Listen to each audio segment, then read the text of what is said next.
Hey guys, I'm T and this is From Prison to Reform.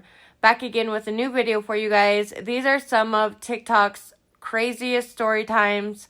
I hope you guys enjoy this one. I figured I'd put this together for you for today. It's Friday. Hopefully this gets you through the workday. If you're struggling right now and you're going through something, just know you're not alone. There's always someone that's going through something similar to you. And some of these stories are funny, so hopefully you get a good laugh. And yeah, I just hope that this gets you through your Friday workday and gets you ready for the weekend. So this is going to be a long video, fun, but before I start the video, please like and subscribe, turn on your notifications so we don't miss any more uploads from me. So without further ado, let's get into the video. I was talking to my mom the other day and I was like, who was your maid of honor? Because I didn't know. And I expected her to say someone I knew. And she goes, oh, you don't know her? And I'm like, why? She was like, because I don't talk to her anymore. And I'm like, why not? She goes, I actually don't know. I have not seen her since the year after our wedding. I was like, tell me everything. This tea is 35 years old and it's the most piping hot tea I've ever heard. So my parents got married young. Like my mom was 20, my dad's 23. They have this couple that are their best friends. Let's call them Patty and Dino. I don't know if that's her real name, but I think that is his real name. Patty's my mom's maid of honor. So maybe a year after they get married, they all go to Florida together. And they're staying at my grandparents' condo. So the first night they go out to a bar on the beach and they have a great time. Like my parents remember it as like a memorable, fun night. Anyway, next morning they wake up and Patty is not talking to my mom. And although my mom thought this was weird, she didn't read too much into it because she's like, whatever, maybe everybody was just severely hungover. So that couple wasn't trying to hang out with my parents that day. So my parents said, fuck them, let's go to Disney. So my parents drive to Orlando. They go to Disney for a couple nights. And they get back.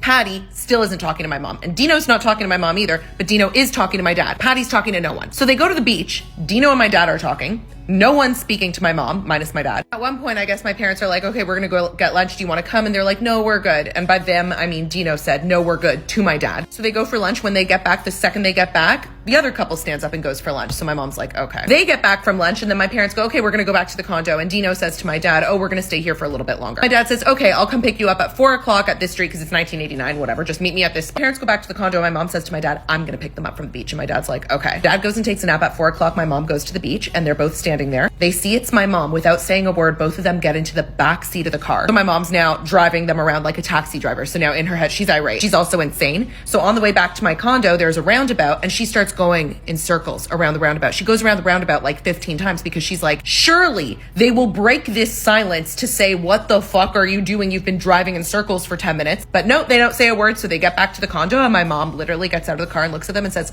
pack your shit. Lou's taking you to the airport. And they start freaking out, which is hilarious. So they're freaking out. She starts crying. They're like, Christine. She's like, nope, pack everything. You're out. Goes to the room. My dad's asleep.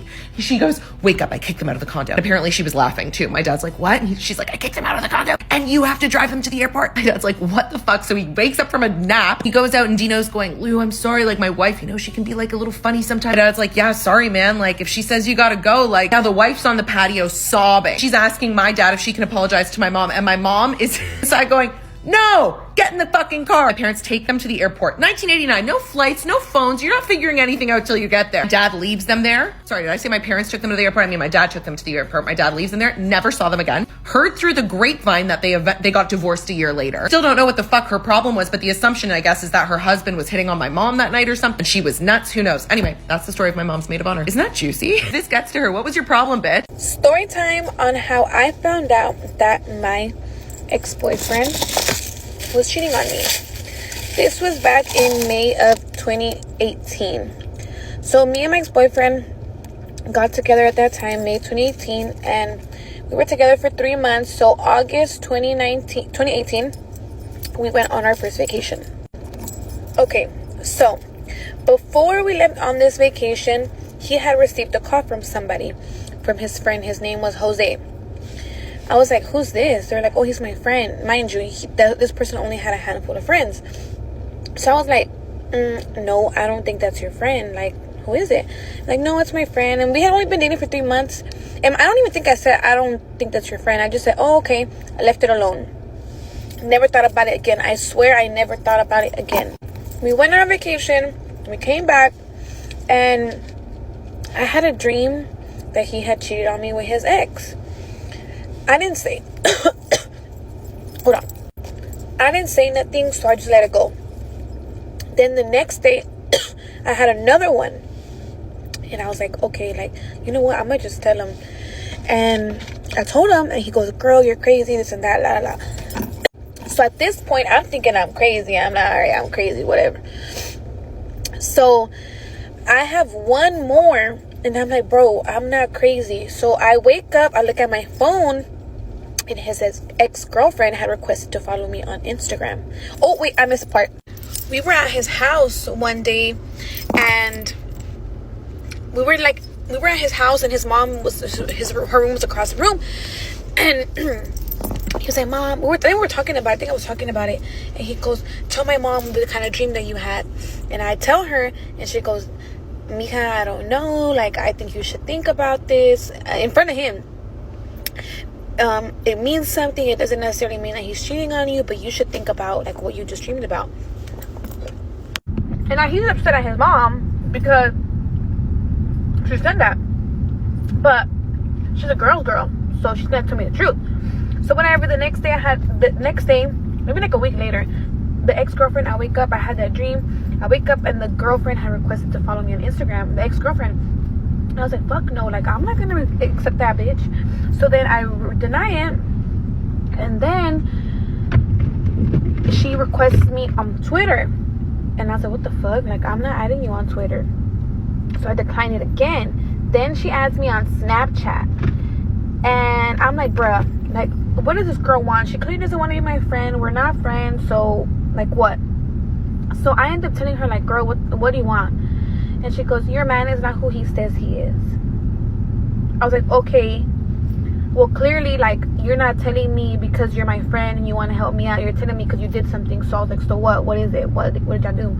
She goes, well, we slept together before y'all left to South Padre Island.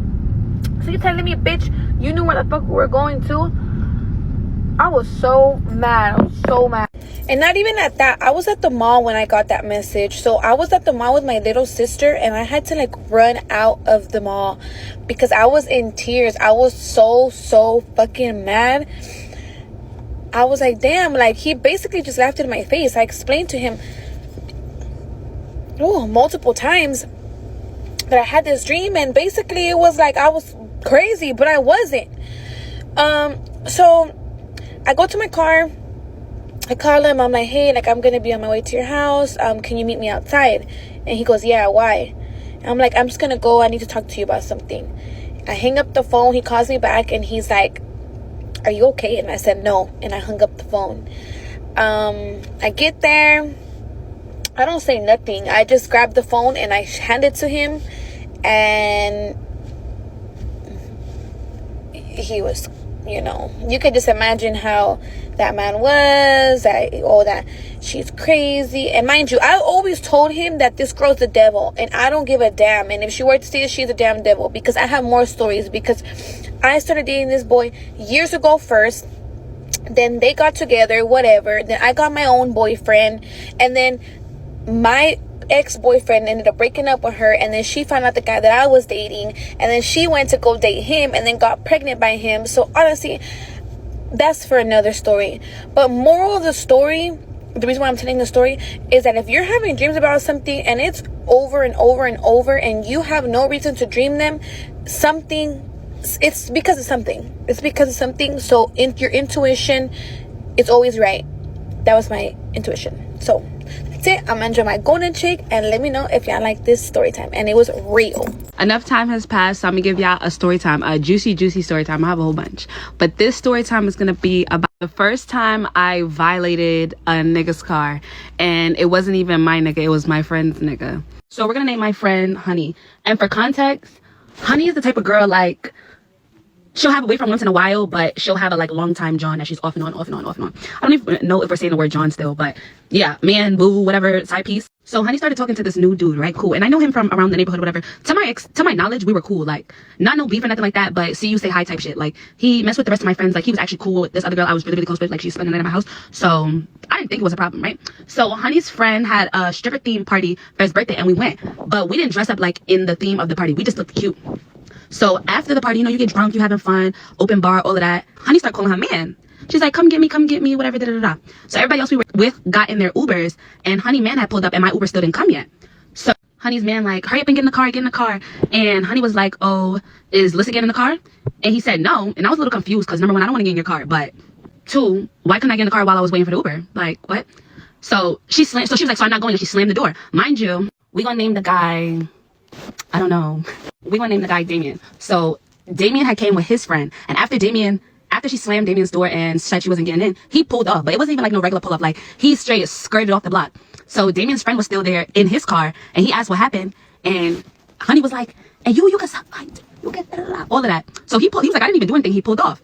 So now she was tight, and she was like, oh, you're just gonna sleep over at my house, and she ended up telling me to cancel my Uber, and she called the Uber. Then when we got in the Uber, she was like, oh, and you the reason why he left. What did I do?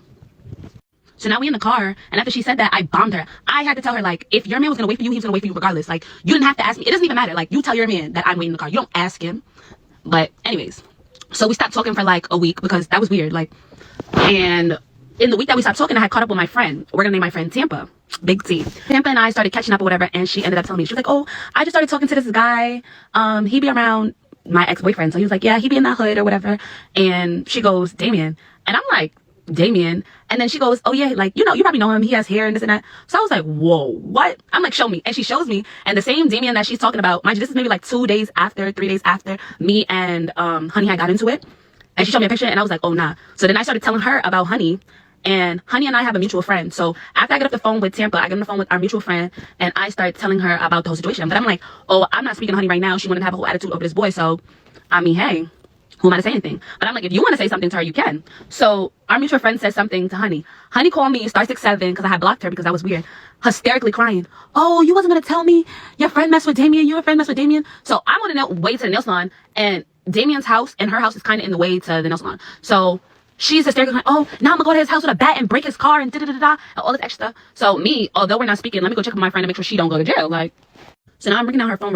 I'm like, matter of fact, I'm not even about to waste my time. Like, let me go get my nails done. So I went to go get my nails done, and on my way to get my nails done, she called me back, and she's now sitting in her house. It's like an hour later. I'm getting my nails done. I finished my toes. I'm getting my nails done, and she was like, well, I had sex with him, so whatever. And I guess she had texted Tampa, but Tampa wasn't trying to say nothing because number one, it's not your business, whatever we have going on, and you coming at me crazy over a man that's not your boyfriend.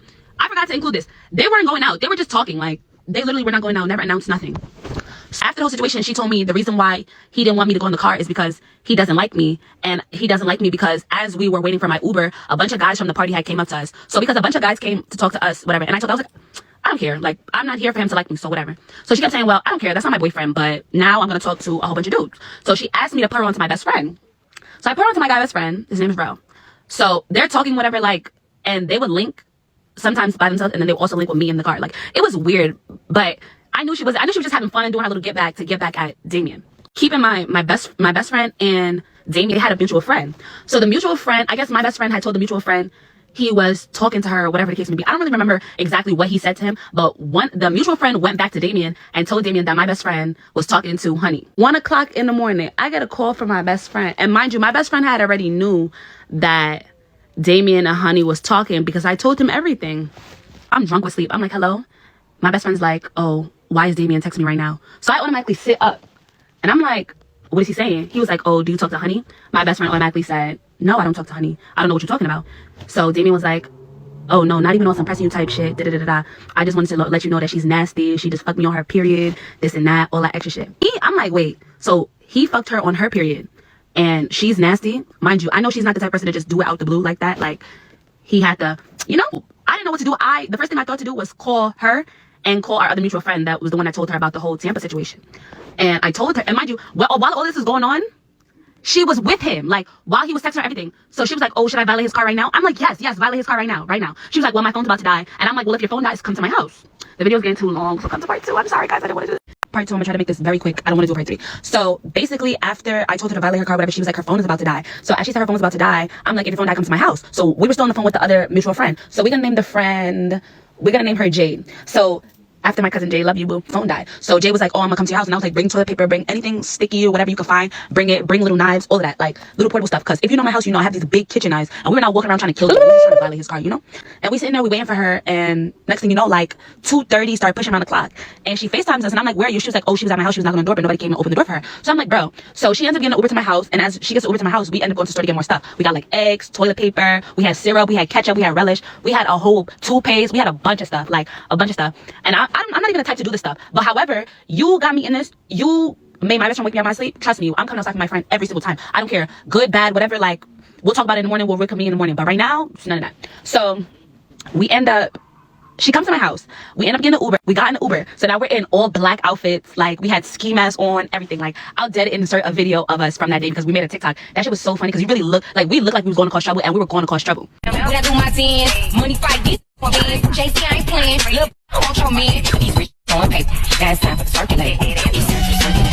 So we got to Damien's block, and Damien car wasn't there. So I'm like, bro, we already outside right now. Like, we're gonna wait for him to come. So we're standing outside on his block, waiting. Like, yo, it was so crazy over there. Somebody was playing with, you know, those little disco lights? We thought it was lasers from a.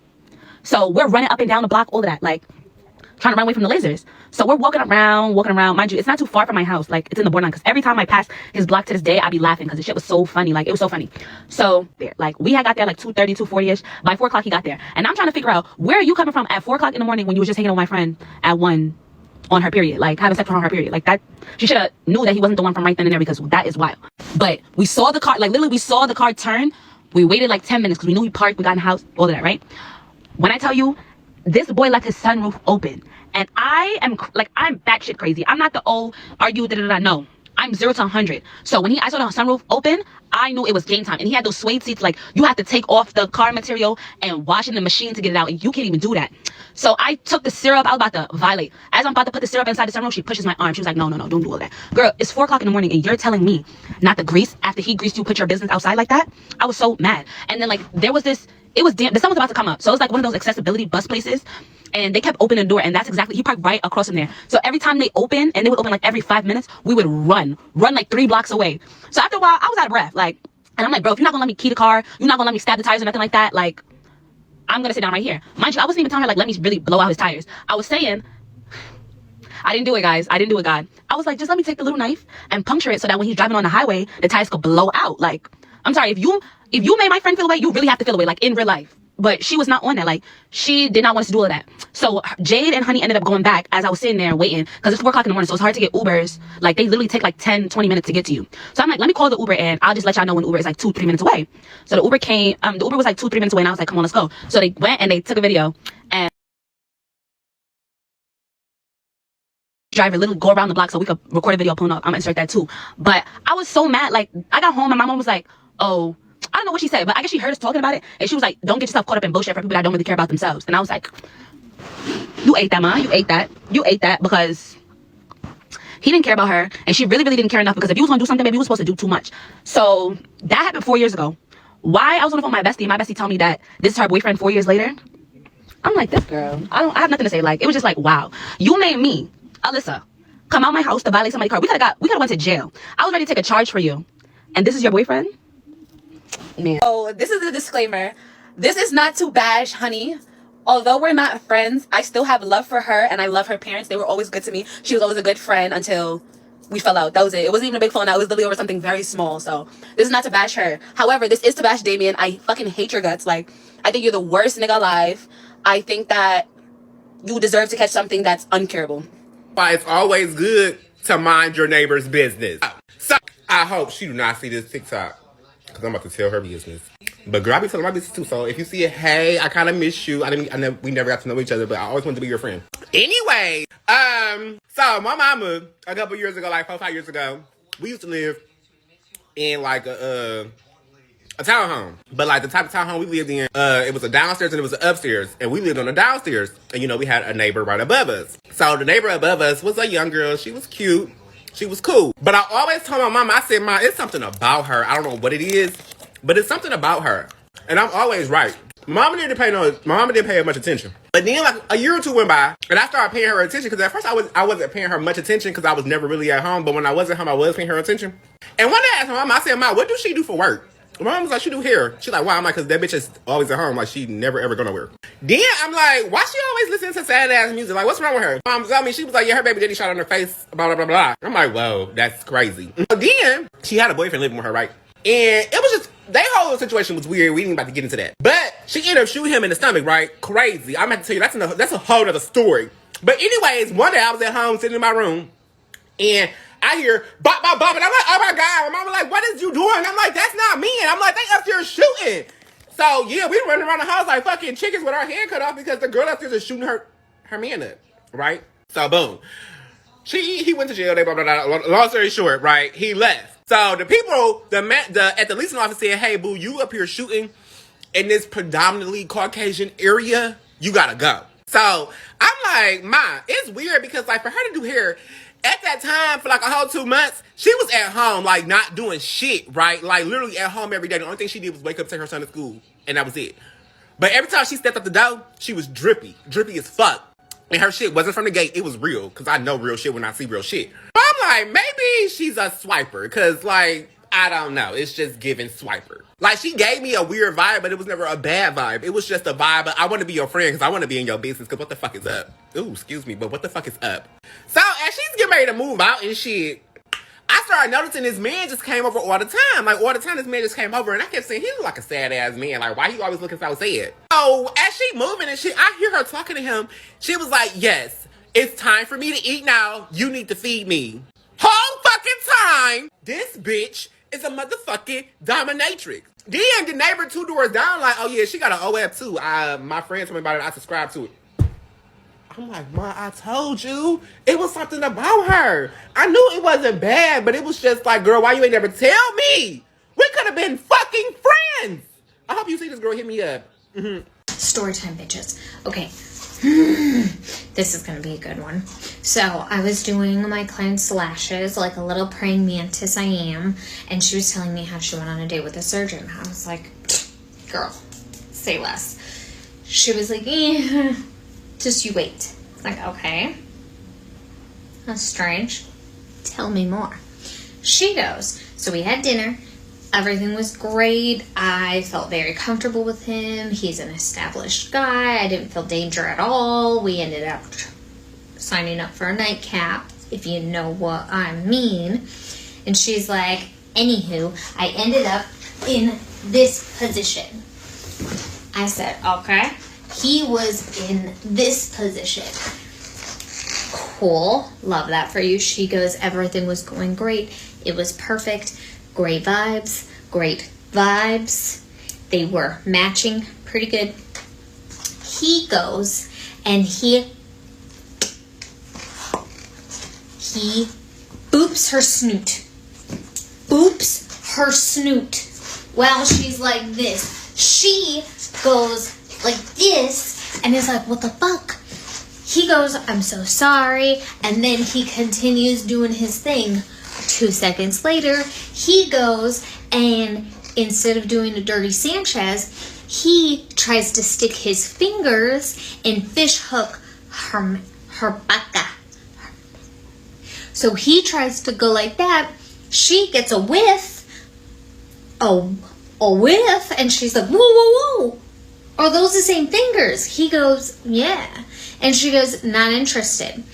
He goes, cool, no worries. Continues doing her thing. She notices a couple of seconds later that he's back here just... She's like, are those the same fingers? And he's just going to town on her musty fingers. On his musty fingers from the back entrance. Now, first thing I want to say, we do not go ATM. Or ATM. We don't do that. We don't go AT front. We don't do that either. We don't go AT anything. We don't do that. Once you go in the back, you don't go anywhere else. You go in the shower. So, that's what they did. They went in the shower. After the shower, he goes, do you have to go number 1? She said, no, I don't. Why? He goes, because when you do, I would like you to stop the bath and go into the bath and then leave it there. I'll take care of the rest. So I go, what was he going to do with the bath? She goes, I don't know, I left. Bitch. You can't tell me a fucking story like that and then tell me you left early without any explanation. I need answers. What was he gonna do with the bath? What? Have you guys had anybody tell you to go number 1 in the bathtub and then, like, what do they do with it? I need answers. Because is he gonna splash around like a toddler? Is he gonna like get a straw and like what is he gonna do? We already know he does ATM. What is he gonna do? What is he gonna do? Censor yourselves, but tell me in the comments what you think he's gonna do, because I need to know. I don't know what he's gonna do. Fuck. You guys have to stay for all of the answers, please. Please. Don't be telling me a story and not giving me context, okay? Thank you. I moved in with a girl who was hooked on a substance that rhymes with Seth, and then she ended up kicking me out. Story time. Now, I had never lived with roommates before, and it made me kind of nervous. Like, I'm an introvert, I'm awkward, and at this time in particular, I was having crazy anxiety, and social anxiety is anxiety, so I was not doing well. When I moved in, I knew that Sadie wanted this to be like kind of a party house, which honestly sounded fun to me. And on weekends, when our mutual friend Allie would come over, since I was comfortable with Allie, it made me a little bit more comfortable to like come out of my shell and get to know Sadie and the other roommates a little bit more. And we would drink or whatever and have a good time. But of course, during the week, I would just be going along my normal day to day. And after work, all I wanted to do was buy some food, bring it home, and go to my room. And of course, when I saw like other people in the common areas, I made small talk, I said hi. But for the most part, I just tried to stay out of everybody's way. I just wanted to have my alone time and then go to sleep at a reasonable hour. There were a couple times where my cousin came over to see my room and we hung out in there. And there was one other person that I brought over. Okay, this is important for later. So if you're familiar with my content, you might remember the Dylan story that I did not that long ago. He was my boyfriend from when I was 13 and he was 16. And when I was 19 and moved back to town, I met up with him again. I just, I started contacting people that I used to know, and I met up with my ex, my first boyfriend, my first everything. And he was not a good guy. So coincidentally, Dylan was also doing... Okay. He had told me that he was doing it and that he quit. And he was living in a sober living house. So I was like, okay, good for you. So we start hanging out again. And one day we plan for me to pick him up after he gets off of work so that we can hang out again. And then that time starts rolling around. I'm like, okay, where do I pick you up? He's ghosting me. And like 12 hours later, he texts me saying, sorry, I went to go hang out with this girl and she gave me... And now he didn't even bother going back to his sober living house because he already missed curfew, and he's like, they'll be able to tell and then they'll test me. So he literally didn't even go get his stuff. So what do? I go pick him up. By the time we get back to my house, it's dark. It was nighttime. Okay, so we go upstairs to my room that I just made all cute and girly. And to me, I'm like, oh, I'm going to show him my room. He lays down. He's telling me that he doesn't feel good. He's withdrawing. I didn't really know what that meant. Like, I had come downs before of other substances, so I thought it was just like, oh, you're gonna feel weird and have some restless legs.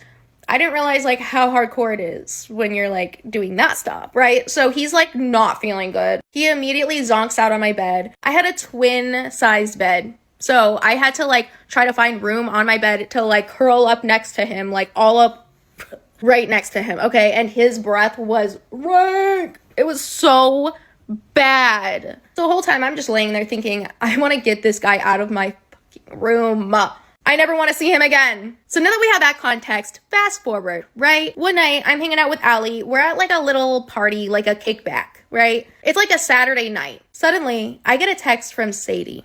It's like a long wall of text, and I'm like, oh great, what is this? The text is basically saying, hey Desi, so I really wanted this house to be like a fun party house, and I just feel like our personalities don't like go together. You like spend a lot of time in your room, you eat in your room, you take guests up to your room, and that's just not the vibe that I want this house to have. So you're gonna have to find somewhere else to live. This is your 30-day notice. Literally my only guests were my cousin once or twice and Dylan. Like, that was not a fun night. He was literally having withdrawals in my bed and filling up my room with his dank breath. I was so upset because I literally like didn't have anywhere else to go. I was so happy that I had found this situation and I was paying my $500 every month. This was like 2 or 3 months into me living there. I had literally just bought a bunch of furniture. Like, I was just getting settled.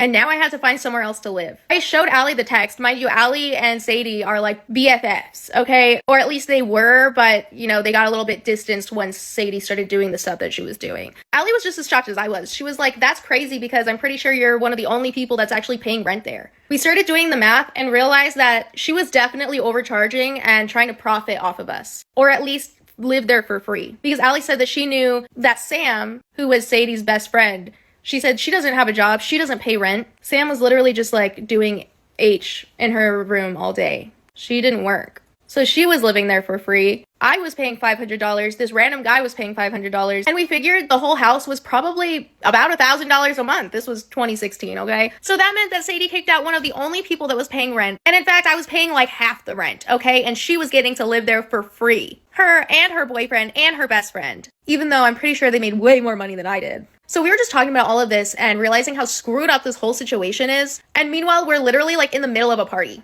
It felt like my whole world was crashing down, dude. Like, I was just getting things settled. Thank God, Allie was nice enough to say, you know what? You can come live with me. At least until you can find another situation. You know, she had an extra room. She still lived with her dad, but her dad was like always working out of town. So I had somewhere to go, at least, thank God. And now I literally like didn't even want to go back to Sadie's house. And I had just paid rent. She chose to do this at the beginning of the month. So that night I spent at Allie's. The next day or so, I was like, I'm just gonna go there and grab all my stuff and leave. I'm hoping that I don't run into Sadie. More times than not, there would be no one in the common areas when I came in. But of course, this time, she and Sam were laying on the couches in the living room. And they were in another world, okay? It had to have been H because I walked in to see Sadie hanging off the edge of the couch, like the arm of the couch, so that her face is upside down, like where I'm having to walk towards to get to the stairs. And in my head, I'm thinking like, this is so awkward. She just kicked me out. So I don't say anything. I just look at her and she acts like she doesn't even know what's going on. She goes, oh, hey, Desi. I was like, oh, this bitch is out of her mind right now.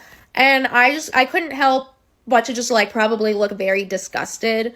And I just walked to my room. I grabbed all my stuff that I could carry. I left my bed. I had a whole day bed and mattress and everything brand new. The only furniture I grabbed was like a nightstand I got from Ross and like a set of drawers. And I just packed everything in a bin and carried it to my car. And I never went back. She never even contacted me. She never even like asked if I was coming back, if I was done with that room, nothing. And part of me wanted to ask for my money back for that month, and I should have. But I was like not doing well with my anxiety, and I was just like, just throw it all away. I don't even want to think about it anymore. And like looking back now as like a full-grown adult, like that shit is illegal. You can't just kick someone out like that. And now I was back to not really having a permanent place to live. The next few months of me living at Allie's were my rock bottom. I had debilitating anxiety. Like, the way that, you know, sometimes you get so depressed that you can't even get out of bed. It was like that, but with anxiety. And I mean, I was depressed too, but it felt like I was stuck and I would just let things pile up.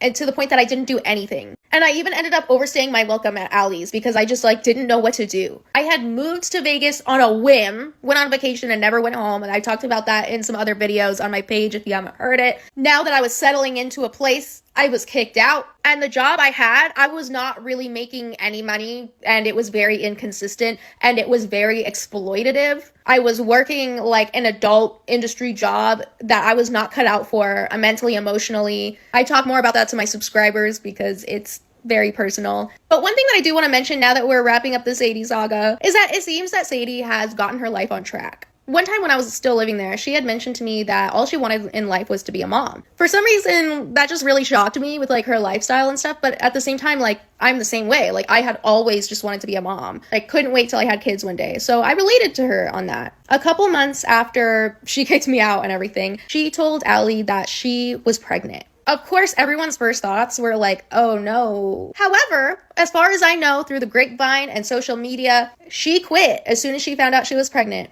She had a healthy baby and then went on to have another kid and now is just living life as a mom. So yeah, happy ending for Sadie. It seems that those days are far behind her. It's been 10 years since this story took place. And I don't hold any grudges against her because we were different people. We were dumb 19-year-olds, substances were involved, mental health issues were involved. And now it's just a really funny story to tell on TikTok. Thank you for watching. And my astrology babes, guess my sign. I want to know what you think. Okay, I love you.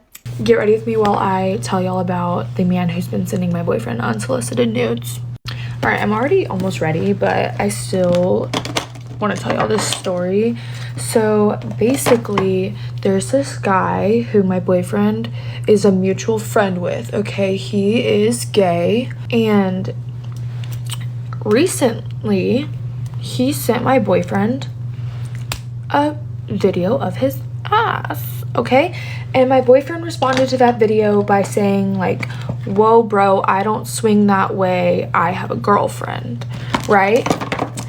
And I kind of told my boyfriend, I was like, don't block him yet, like see if this goes any further, which maybe that was my first mistake, I don't know. Boyfriend leaves one open, right? Doesn't text him. Again, my boyfriend is in his car and he opens up a snap and it's this man naked in the mirror. He was kind of like grabbing himself, so you like didn't really see his junk, but still disgusting. And my boyfriend has proof of it because he turned the camera to his dash cam and he like showed it, and then he like went to the next snap, like clicked out of that snap, and the next snap was him being like, I'm so sorry, like I won't do it again, like being all weird. And my boyfriend just left that one on open. He didn't want to interact. A few days go by, and then if I'm remembering correctly, he sent my boyfriend one more thing, but I could be wrong, so don't take my word for it. This is where it gets good. I work as a server.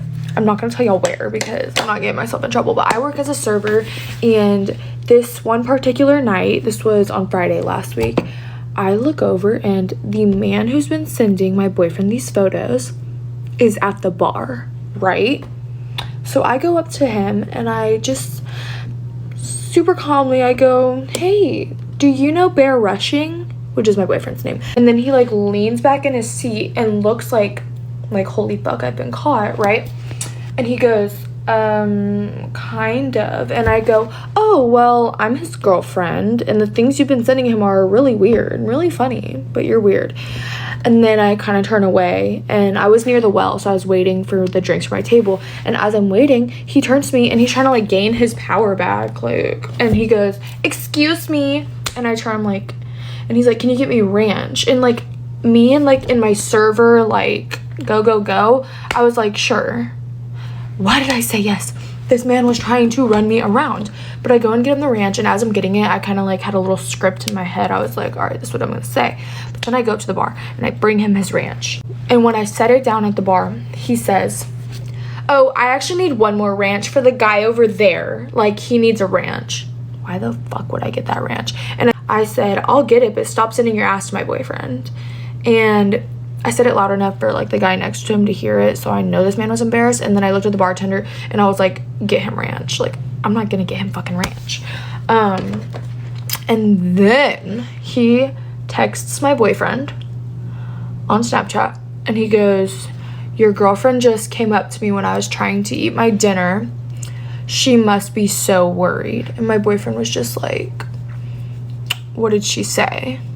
And then he reiterated the entire thing that I just told y'all, but he includes in his little message, I told that bitch to get me ranch.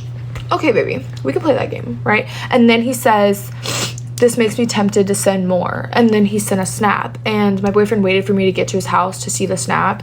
And again, I have proof of every single one of these conversations, snaps, everything. Real quick, I want to add that every single piece of documentation that I have of this has not been sent out to anyone. It will not be like sent out or shown to any of my peers or anything. We are only documenting it for like legal purposes and like proof of like this harassment. So it's not being used for any like malicious type of blackmail. And we opened the snap and it was just him like doing a gesture with his mouth implying that he wanted to have a pee-pee in it. And you know, that's when we were fed up. And then my boyfriend was like, you're a freak, don't talk to me anymore. And he texted back and he goes, oh, that must have been the girlfriend. And damn right, I wrote it up with my boyfriend, like, we're gonna, yeah, who cares? Like, and then we blocked him, right? But it has me thinking. You want to run me around and call me a little bitch? I can show you bitch. This is where I get back at him, because you don't call me a little bitch. I can show you a little bitch. So basically, he is signed with like a modeling and acting agency. I won't say which one it is, because I don't want to make the agency look bad. But he also has a job at a hair salon, from what I've been told. So I'm thinking that I send each of these places that he's involved with the proof of sending unsolicited nude images to people to let them know what their talent is doing and what their employee is doing, and then he can call me a little bitch, because I'm not going to entertain him anymore by like lashing out on him and telling him not to do that and whatever. I'm gonna come from the inside out. Baby, you want to see bitch? I will show you bitch. And he has done this to multiple people who he went to high school with, who live in our area. Several men have told me that he has done the exact same thing to them. So baby, you're not getting away with it this time. But yeah, let me know what you guys would do. And honestly, if it really comes down to it, if I feel like it, maybe I'll do a police report too. I don't know. It depends on if he decides to do anything else. But yeah, let me know what y'all would do. Okay, hope y'all enjoyed this story, because it's really interesting to me. Story time about how I think my long distance boyfriend is fucking cheating on me right now. I also am gonna need some of your guys' opinions on this, because I just can't figure it out myself. Okay, so during like the past winter break, we would just like call and text and stuff, because like we're long distance, so like we weren't busy because nobody had school, so we were able to call and text like consistently over the break without like, you know, like not answering for a few hours. And so I check his TikTok and his like Instagram following once in a while, because like I am kind of strict about like who he follows, and I'm not like trying to be controlling, but like it just like depends on the person, you know, like if he follows like an OF model or like just like something weird, like I don't know, like if it's fishy, then I like talk to him about it. So I'm checking his TikTok following, right? And there's this girl like at the top of his following, so he must have followed her like a few days ago, maybe a week ago, just like literally like recently. So I screenshot it and I'm like, I sent it to him, I'm like, who's this? And he goes, oh, it's just some girl from my school. And I'm like, okay. So then he's like, oh, do you want me to unfollow her? Like, Lucy, I can unfollow her. And I'm like, yeah. I'm trying to film a story time. Okay, anyway, so I'm like, yeah, can you like please unfollow her? Like, I think it's kind of weird, because like I don't follow a lot of guys like that. He follows so many girls, that's my problem. So like it's not just like she's the only girl. Like that's why I'm like kind of mad. Like, okay, if she was like the like another maybe that would kind of be weird actually. I don't know, it's just annoying me how there's so many girls in his following and half of them don't even follow him back, and this girl wasn't even following him back. Okay, so he unfollows her, and then later that night we talk on the phone about it, and I'm like, hey, like, do you want to show me your Snapchat best friends list or something like that? And I was like, oh wait, do you have her on Snap? And he's like, no. And I kid you not, this man goes, I pinky promise you, Lucy, I don't have her on Snap. And he literally holds his pinky up to the camera and goes like this. So I'm like, okay, you know what, I believe you. But then I search up the girl's Snap because it was in her bio on TikTok, and it says I may know her. Mind you, this is a long distance relationship, so why would I have any mutuals with this girl? Because she lives around the area he lives, so why would I have any mutuals? So then I decided to text him again just to make sure, just to see if he'd tell me the truth. And I'm like, hey, just one more time, do you have her on Snap? And he's like, I don't, Lucy, like, I don't want to know why you don't trust me. And he's pulling all this bullshit on me, saying like, I don't know why you can't trust me, like, it's getting me mad, like, I'm not gonna show you my best friends list until you can trust me. So I'm like, I'm not gonna trust you if you don't show me it right now. Like, it just makes sense. And he's like, I'll show you tomorrow, I'm getting tired, I'm gonna go to bed. And he's like making all these excuses up to not show me. And I'm just like, okay. So y'all are gonna have to come back for part 2 because I don't want to make this video too long, and there's so much more to this story, and I just think it's gonna be like 10 minutes long if I end up just keeping it as one video. So come back for part 2 if you wanna. Hey guys, this is storytime part 2 on how I think my long distance boyfriend is cheating on me. So we left off at how he was mad at me for me not trusting him, but like, why would I trust him when you're not showing me your best friends list and you were just following this girl and all this stuff? Like, it's just weird. So yeah, I'm not gonna trust you. So we're on the phone and it's like literally midnight, and we're just like yapping and lapping it up, and then I bring up the girl and I'm like saying her name, and he's like being all giggly when I bring her up, and I'm like, what's so like funny, like why are you taking this as a joke, like this is weird, like you should not be laughing when I bring up the girl, because that's just like weird and like suspicious, like why are you laughing and like giggling and being all giggly when I bring up her name? It just doesn't make sense, and it does not add up. So then he's trying to get off the topic, and he's trying to like make up all these excuses to like move on from the topic, because he's obviously scared and he's obviously guilty of something. So then I'm like, you know what, whatever, I'll wait to see your best friends list tomorrow. I don't even care anymore. Like if you're not gonna give it today, like then you're showing me tomorrow. And he's like, okay, Lucy, I'll show it to you tomorrow if you're nice to me. And I'm like, you're saying I'm not being nice to you because I don't trust you? What? You're right, you're damn right. I'm not being nice when I don't trust you, because that's just weird that you won't show me straight off the bat. Like, it shouldn't be a problem. So then the next day rolls around, and he sends me it randomly, his best friends list randomly. And mind you, it's not like where you see like the people in rows with their names. He goes to his profile, scrolls down, and screenshots everyone with their Bitmoji there. So that's obviously weird. So then my friend's like, hey, count the people, because like there should be 8. So I count them, and there's 7. So I ask him, I'm like, why do you only have 7? Like that's not normal for a best friends list. Like everyone has 8 people on their best friends list. Nobody has 7 unless they unadd someone from Snap. So then I search up the girl's name again on Snap. Whoop-de-fucking-do.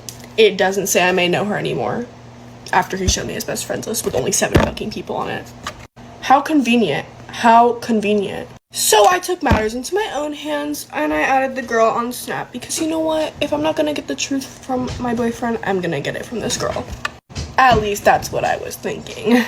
So I add the girl, and I send her a quick message or whatever. Even though she hasn't added me yet, I still like send a message so she can get the notification or whatever saying that blah blah blah is trying to send you a message. Do you want to accept? So it's like been about 3 days since I added her. Just figured out yesterday that she blocked me, because when I tried searching up her name, it wasn't there. Kind of weird. That's kind of weird. I will say that is weird. So then I'm like freaking out, because I'm like, why did she block me? Like, did my boyfriend like say something? Like, I don't know. Like, it's just like, what do I do? Like, that's all the information that I have right now. And all I know is that I'm blocked by her. So I can't really get to her unless I DM her, which I'm not even gonna try, because like, what is the point? So yeah, that's my story. Tell me what you guys think, because I don't know what to do anymore, and maybe I'm crazy, maybe it's like, I don't know. Just tell me what you guys think, because I think it's kind of fishy. I really think it's fishy and suspicious, and I can't get to the bottom of it, and I don't think I'm ever gonna get to the bottom of it, so it's just whatever. Bye guys. You want to hear some juicy small town gossip in a town you ain't never heard of in Kentucky?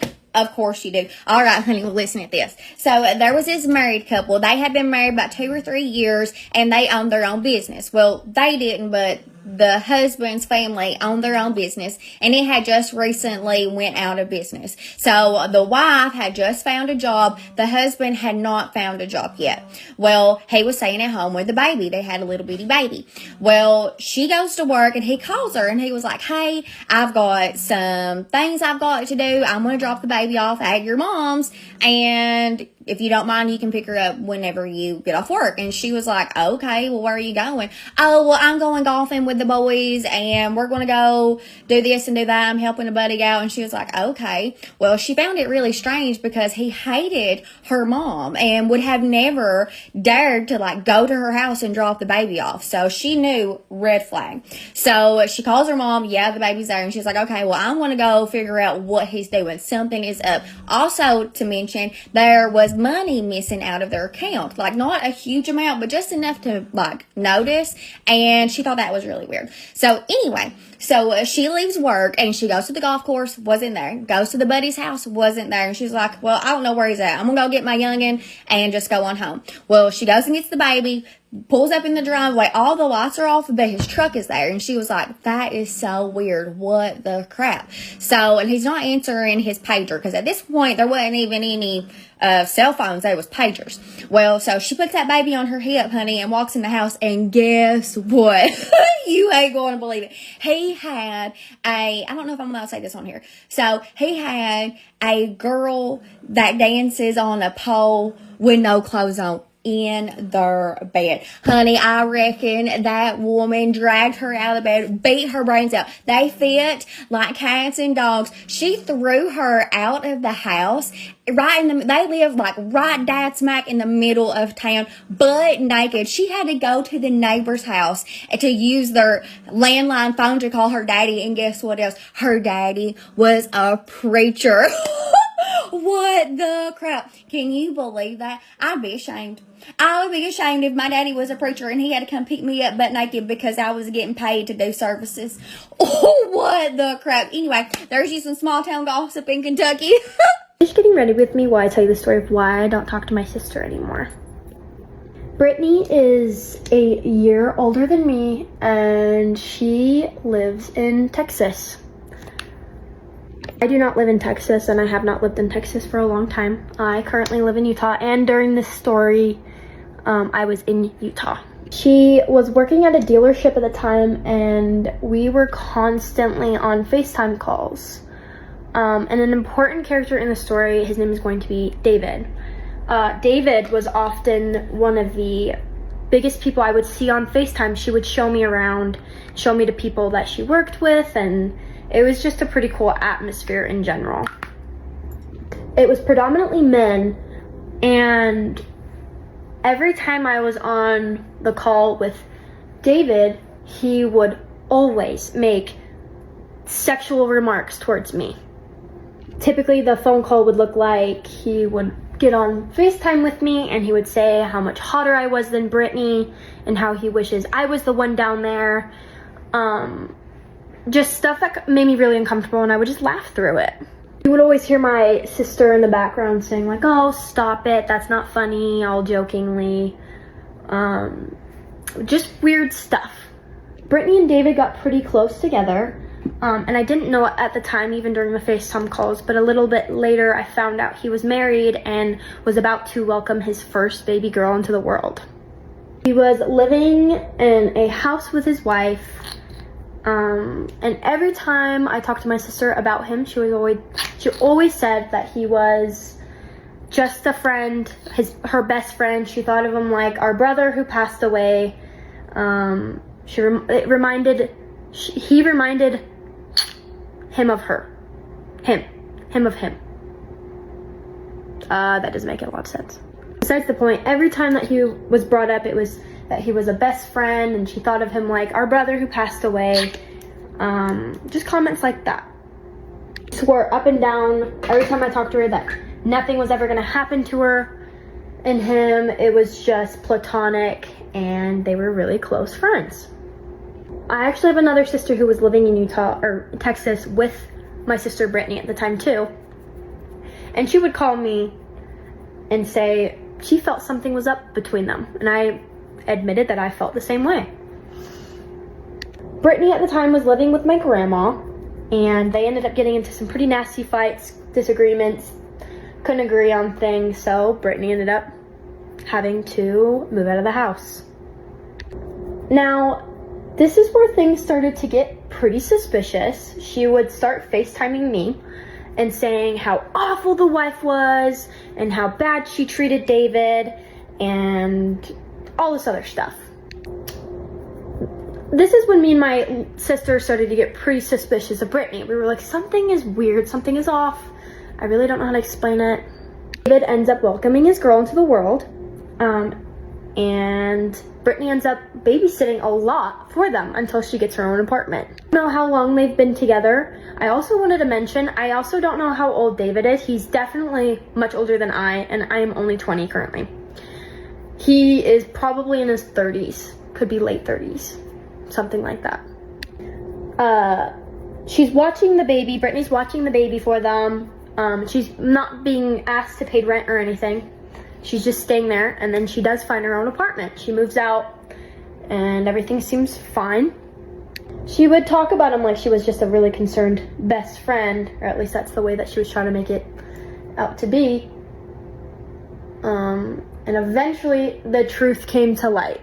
That the wife saw David's location at Brittany's apartment, and he would come home and she would ask, "Are you sleeping with her? Are you sleeping with her?" And he would say, no, I'm not, no, I'm not, no, I'm not, while they were. So while she is watching their baby in their house, she is sleeping with them. Everyone in our family was telling Brittany how wrong this was, and she just didn't care. She said that the wife was awful, so it really wasn't like, he just needed a way out, pretty much.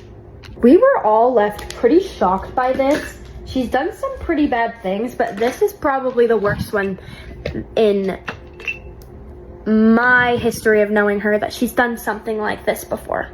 So obviously there is a divorce that's ensuing through this entire thing because she had evidence that David was cheating, and yeah, they started with an entire divorce. Just to spare some time, there was some stuff that happened in between with David and Brittany. They ended up they were done seeing each other, and Brittany would call me and my sisters and would say how awful and crazy he was and psycho. She ended up seeing another person for a little while, and it didn't work out. And David would allegedly call the other guy that she was working with and seeing and threaten him and say that, oh, she's mine, what are you doing? Like, don't talk to her, she's my girl. And she would just say he was crazy. After that weird guy incident that I don't even remember his name happened, David and Brittany end up getting back together. It was a little confusing because you didn't even know that they were together in the first place. You just kind of knew that they were doing things with each other. Obviously the divorce was pretty messy just due to the fact that he was cheating the entire time, and there was a baby involved with it. There's also another event that happened that I don't feel comfortable sharing myself because it's not my own personal experience, but she ended up not keeping a baby the first time. Later down the line, Brittany ends up moving in with David. They end up getting a house together and everything seems fine. And we all still want to have our sister, so we have to talk to her and act as if we don't know anything.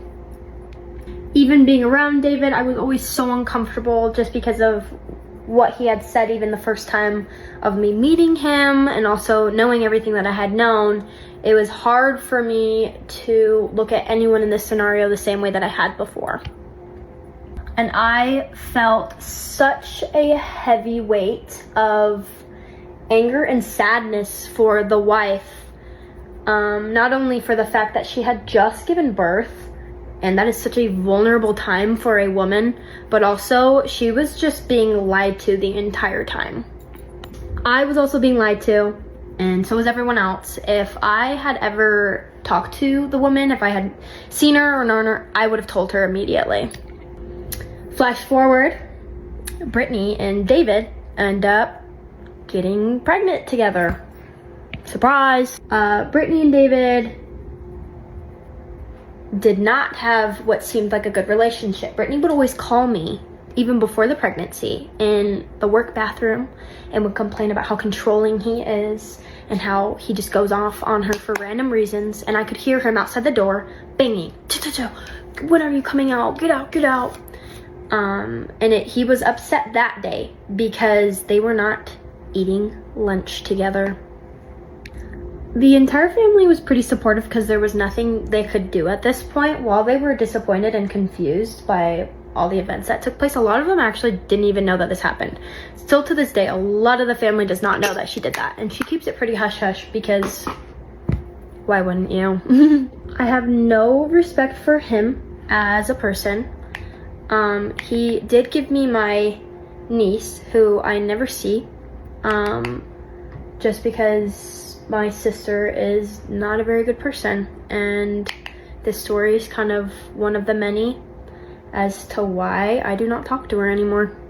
Even when my sister got pregnant with David's baby, he was out at strip clubs, and I know this because she would call me and would cry complaining about all of the stuff that he was doing, such as going to a strip club. Still to this day, if you were to ask her like why she did what she did, she would not be able to give you a reason, but would still bash the baby mama hardcore, saying how crazy she is and ABCDFG. All I can hope for now is the best for everyone and all of the babies involved. And that's it. That's my story time. Thanks for joining me. Get ready with me as I explain how my boyfriend of 3 years cheated on me. First red flags whenever I found out he would download and delete Facebook every single day, so I wouldn't see that he was following all these girls, because he made it very clear in our relationship that we did not follow the other gender. So whenever I found out, I confronted him, and he was just like, oh no, just because we're friends on Facebook does not mean that I follow them back. I would not do that. So he went with that lie for a while, and then I was not budging. I was like, if you're friends on Facebook, you obviously follow them back. So then he tried to say, I only followed my cousins back.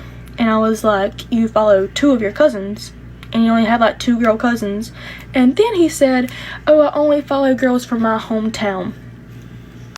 This man was following girls in like every single county 4 hours away. So I was not about to let that slide. So I was like, if you don't quit lying to me, we're gonna be done. Like, I finally had enough, because this went on for like a whole entire day. So then finally he was like, okay, I followed him back. Whenever a girl would follow me, I would just click all the way down and follow all of them. So then we argued for the entire night, and then the next day, until we FaceTimed that night. When we was FaceTiming, we was finally like, okay or whatever, and then he was telling me how he wanted to get my eyes tattooed on his arm, and how he couldn't wait to marry me, and he was like, what all do you want in your boo basket? And I was like, a Marc Jacobs purse. So this man was quite literally putting in his information right then to order me one, okay? And I get this requested DM. Usually I don't answer my requested DMs, but I did that time. And it was a hey girly text. So in the text, she was like, hey girly, I just wanted you to know that your boyfriend constantly unadds and adds me on Snapchat all the time. And he tells me that he does not have a girlfriend, and he asks for pics every single time. And then she was like, I just found out he had a girlfriend, so I wanted to text you and let you know. So I screenshot it and I sent it to him, and he leaves me on open for like 3 minutes. And then he calls me and I'm like, is this true? He takes a long pause and he's like, yeah. So once he said yeah, I started crying, and then he started crying, and he was like, I don't know why I did it. I have no idea why I did it. I lusted. That's what he said. He's like, I was lusting. I'm so sorry. So honestly, that night's kind of a blur because I was crying so much, but that's besides the point. I hung up on him that night, and then the next morning he sent me like a paragraph apologizing, and that was really the only time he said sorry. Yeah, so after that, we was in contact for like 1 day, because I wanted to make sure he wasn't going to lie to his parents about why we broke up, because I was just like, I was already knowing he was about to be lying. So I made him like send me proof of him telling his parents the truth. And after that, I like blocked him on literally every platform besides I think like TikTok and Messages. Since it was during the hurricane, we did not have school for 2 weeks, and we did not have no contact. So then we go to school and we have a class together, and he sits like pretty close to me, and he looks at me and he was like, did you block me on Messages? And I just like stared at him blankly because I didn't. And I was just like, and he was like, I'm gonna take that as I want it. So after class, he like texted me a whole paragraph how sorry he was, and I was so perfect. I don't know why he did. He was just so sorry. And I just said okay back. But then the next day, the teacher moved him to sit beside me, so we're talking, and I tell him, I was like, I only believe somebody can change if it's through God. So he took that and he ran with it. He really, really ran with it. He would send me like book-long paragraphs about God and how he wanted to be a godly man for me because he had really bad problems with lust and everything. And he would like send me devotionals and everything, and he bought me like over $200 worth of stuff, like a $70 phone case, $85 Lulu bag that he would ship to my house. He would bring me food, coffee to school. He would put notes in my book bag. He would put like Starbucks gift cards on my windshield. Like anything you wanted your ex to do or say, he was doing it. And I told him, I was like, I would never even consider getting back together with you unless it was after we graduated and you like did this until then, which I would be like 7 months or more. And he was all for it. He said he was 100% committed to it, and I told him, I got very clear. I said, is there anything that I need to know? Of course he was like, no, you know everything. Well, I in fact did not know everything. One random night he called me, and I just had this weird feeling that there was something I was missing. So I really pretended that I knew something that I didn't, and I like interrogated him for like 10 minutes, and he was sticking to his word, but then he started crying, and after he started crying, I knew. So he had kissed a girl during our no contact for 2 weeks, and it was the same girl that I pointed out in his block list, because in class he blocked every single girl on Snapchat for me. Did not tell me to do that, he just did it, and he was scrolling through, and I like told him, I was like, stop on her name, and I was like, oh, you know her? And he was like, no, she was just on there, I don't know her, I just like didn't even snap her, she was just on my Snapchat, so she got blocked. So yeah, it was that girl. So after that, I blocked him on messages, and then I went to block him on TikTok, and he had sent me a whole paragraph about how I was the best thing in his life, and he ruined the best thing he would ever get, all kind of stuff. So then I blocked him on there too. And then I found out during those 2 weeks, he had convinced this girl that he kissed that he was like in love with her or something, and she even like made him a boo basket, and then he cut it off right after. Like, ugh. So we still had that class together for a while, and he would just be like really petty and try to get a reaction out of me, and I wouldn't even look at him. So it's like not even no contact, just like I'm never speaking to you again. But apparently he's talking like really bad about me now for some reason. I'm really confused on like what I did. But, and it hasn't even been 3 months since all this happened, and he already has a new girlfriend. So moral of the story is, don't ever say that your man would never, because he would. Okay, so this is the story time of how I found out I was getting cheated on by my fiance 2 days before our engagement party and 5 days before a moving truck showed up to move us across states.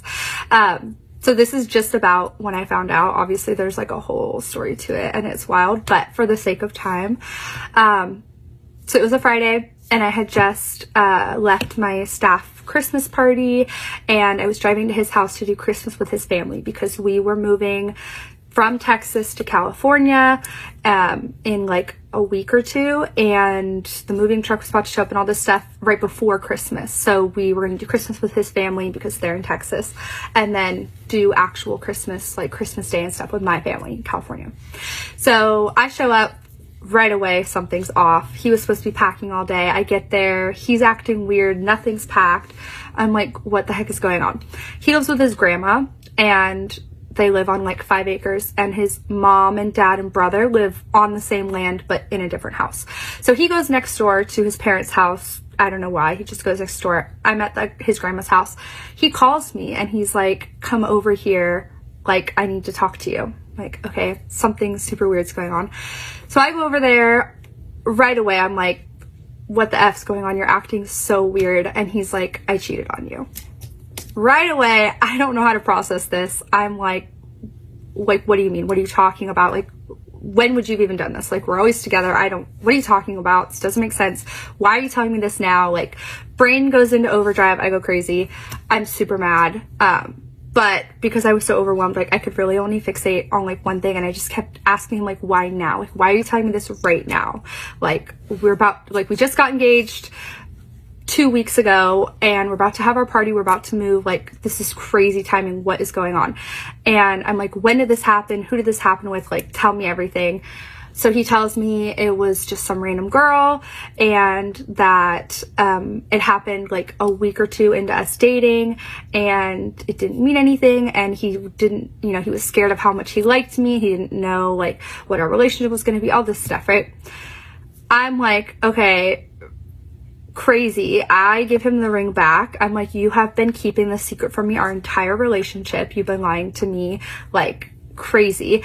And I tell him like, you're not moving with me and my family. Like, that's not happening. And I'm like, I don't know if we're still together, if we're gonna be together. I don't know about anything else, but those two things are not happening, at least not right now. Like, I need to process this, and these things are coming up, and I can't deal with them. Cancel the party, cancel the engagement. Like, you're not moving with me, and then we'll figure out the rest.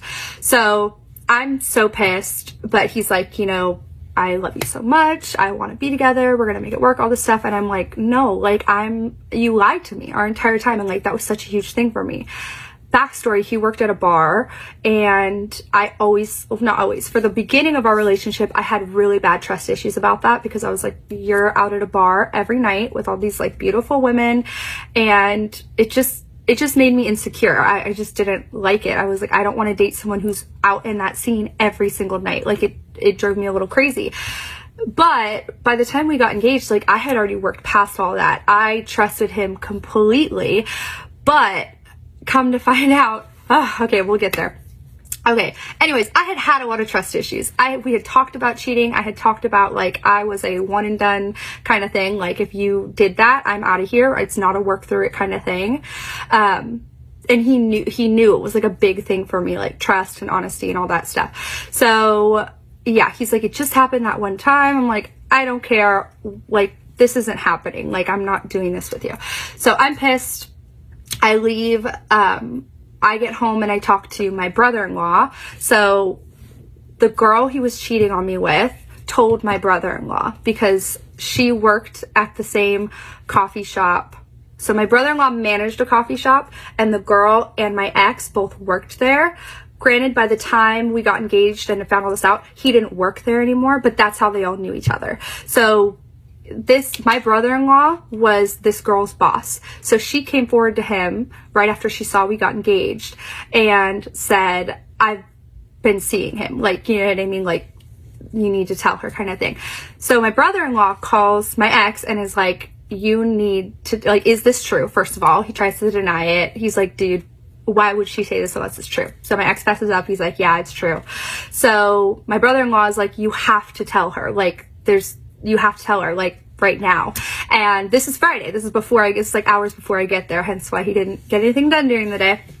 And so my ex is like, you know, like I'm planning to tell her, I'm going to tell her, but I want to wait until after we move because I just want to like go to therapy with her and I want us to like work it out and all stuff. My brother's like, tough, dude, you have to tell her. Like either you tell her today or I'm going to have her sister tell her, his wife, my sister, who I lived with. It's like, I'm going to have you tell her, you know, and like you need to tell her or she's going to tell her. Like she's going to find out today. Like you're not keeping this, you know, held in or whatever.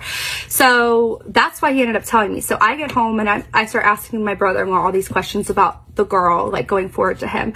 And he tells me that she said to him that she had been seeing him since January. Not in January, since January. And I'm like, that to me means like continuously seeing each other, you know what I mean? And he was so adamant that that wasn't the case. So I talked to my brother-in-law for a while. Eventually I call my ex and I'm like, you need to come over because I've settled down a little and we need to actually like talk about this. Because I was so mad before I didn't really get real answers and I couldn't even remember what he had said. So I was like, come over, we need to talk about this. So he comes over. I'm asking him all these questions. He swears up and down that whatever she said is wrong and he's telling the truth. It was like 2 weeks into us dating. It was one time. He regretted it. He never talked to her again, like all this stuff. And I'm like, look, this is like your last shot, buddy. Like, tell me the truth because if you're lying again, there's no coming back from that. And he's like, why would I lie? Like, I swear up and down. And I'm like, okay, well, look, like, not that it's okay, but like I can understand where like what he was saying, where he was like, I didn't want to tell you because then we got serious and like all this stuff, right? So I was like, okay, like we're not together right now, but maybe in the future, like we can work through this. I don't know what that's going to look like, but like, I mean, I'm still very much in love with him, you know, like we just got engaged. We were planning our lives together. I was in my mind trying to justify a way to make it work.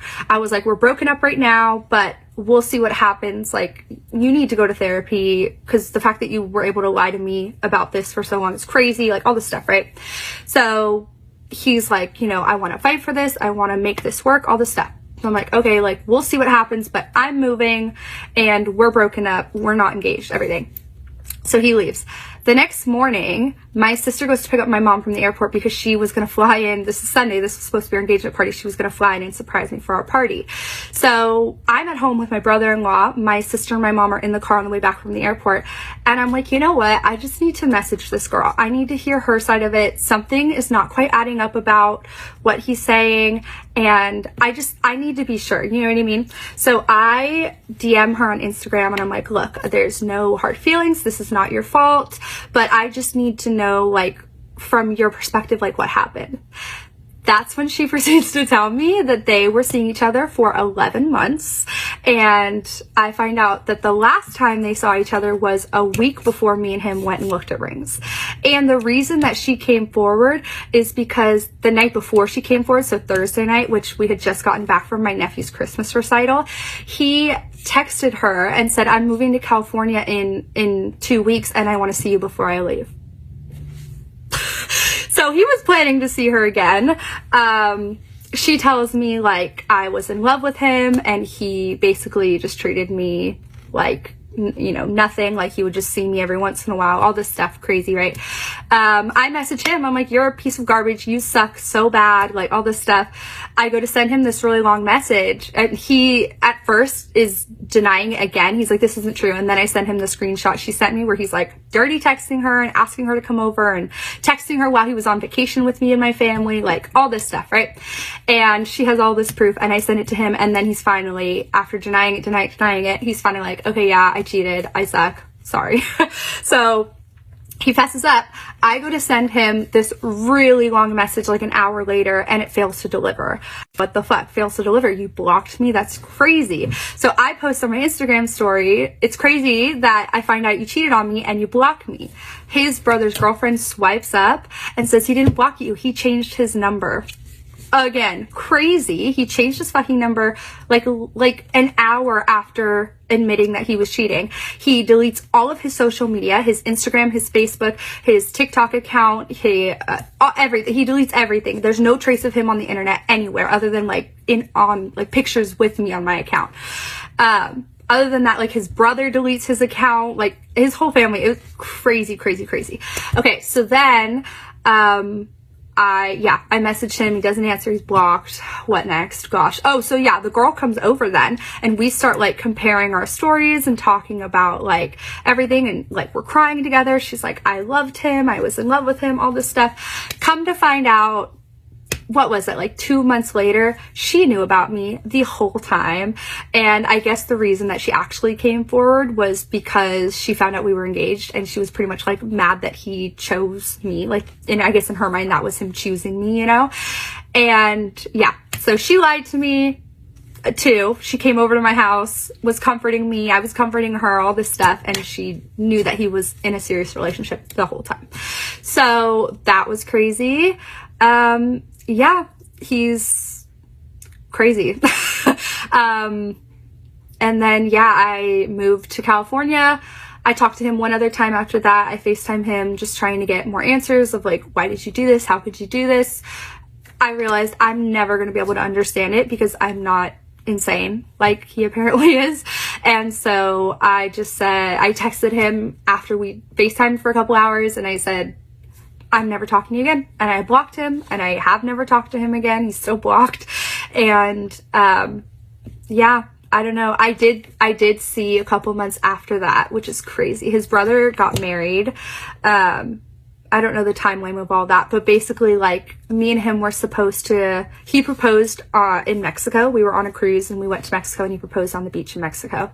And we were supposed to go on another cruise months later for his brother. That was like his family's thing. They loved cruises. I had never been on one, but that was like his family's thing. And his brother was about to get married and their like bachelorette party, they were doing it like joined on a cruise. And I was supposed to go with them and they were going to go to the same place that we had just got engaged. So this is like months later, I don't know how long, but I see that his mom posts on Facebook a picture with him on that fucking cruise going to the same place that we went to where he proposed to me. Crazy. That is crazy. That is like sociopathic behavior. Like literally insane.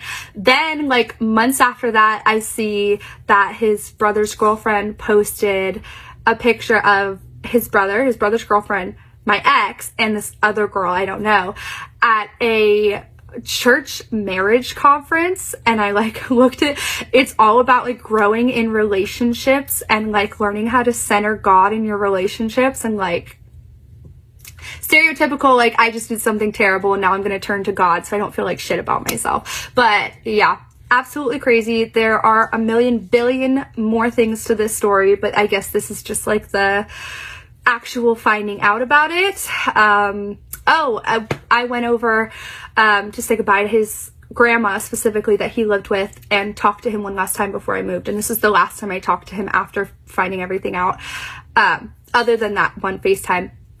And I was like, look, buddy, like, we are never gonna be together. Like, this is completely over, completely done. Like, absolutely. So, like, just be honest at this point. Like, there's no reason to lie anymore. Like, just tell me.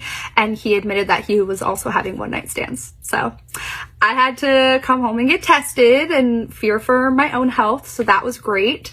And yeah, my life was like terrible for a long time, and I was super heartbroken and devastated. And then I eventually went to therapy so we broke up at the end of 2023. All of 2024 was brutal, like completely going through it, total, like just in like heartbreak mode 24/7. But then 2025 hits and I'm like, okay, it's been a year, time to kind of get my shit together. I go to therapy for 6 months and things really start to get better.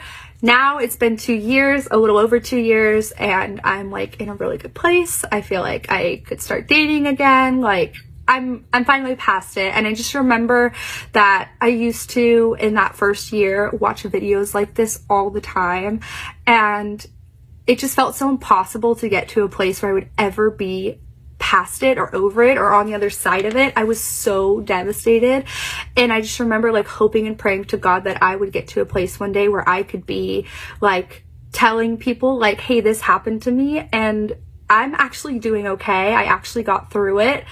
It felt like that was never going to happen. I was just so heartbroken and sad, and just, it felt like I was never going to be in love again. I was never going to be in a relationship again. I was never going to get married and have kids or trust somebody. I mean, I hated men, like all this stuff. And I worked on it a lot, and I'm finally in a place where I'm like, you know what? Like, I don't need to date, but I could, you know what I mean? Like, I'm at a place where I could see myself getting married one day. And I don't believe that 100% of men are terrible people. And yeah, I learned a lot. I learned that I was a lot more naive than I thought. And I do sometimes get sad about, like, I'll never be that person again. You know, I'll never be the girl who was just so trusting. It's funny because I thought I had trust issues, but I did not. I never went through his phone. I wasn't checking his stories. I thought I was crazy, but I was really just crazy because I knew something was wrong. But I wasn't even doing anything crazy. I was never like checking anything, really. Like I never went through his phone, which now I'm like, God, I should have. But like literally, like he told me he deleted Snapchat like 2 weeks into us dating, and I believed him. I never had a reason not to. Even when I had trust issues, my trust issues were just about like him being out at a bar every night with girls, and like he would tell me that they would talk to him and they would like hit on him sometimes. And like that was where it came from. Like it didn't come from me thinking like, oh, he's texting women on his phone, like all this stuff, which he was. It's just so crazy. Like I learned a lot, and obviously not that I'm glad it happened. I'm not happy it happened to me, but I guess I am happy that I learned I could get through something like that, because I think the reason I waited so long to be in a relationship is because I was always so terrified of heartbreak. And then I went through like the worst kind of heartbreak beyond anything I could have ever imagined. And I'm happy now. I'm doing good, and I got through it. And I guess I just wanted to post this in case there's anyone going through it right now in any capacity of being cheated on. Like, everything you're feeling is so valid, and I know what it feels like to think that you're never gonna get past it. I can't even describe how much I was there, but against all of my worst thoughts, like, I made it through it, and life's good, and I'm happy, and I'm single, but it's not a sad thing anymore. It's just, yeah, I don't know. I hope that anyone who feels like they're going through it alone knows that they're really not, and that it really, really, really will get better. So my boyfriend of over a year now, for the past 7 months, has had a whole nother girlfriend on the side, and I had absolutely no idea until yesterday. I also want to start out by saying I don't think anyone involved in this story deserves any ounce of privacy or respect from me.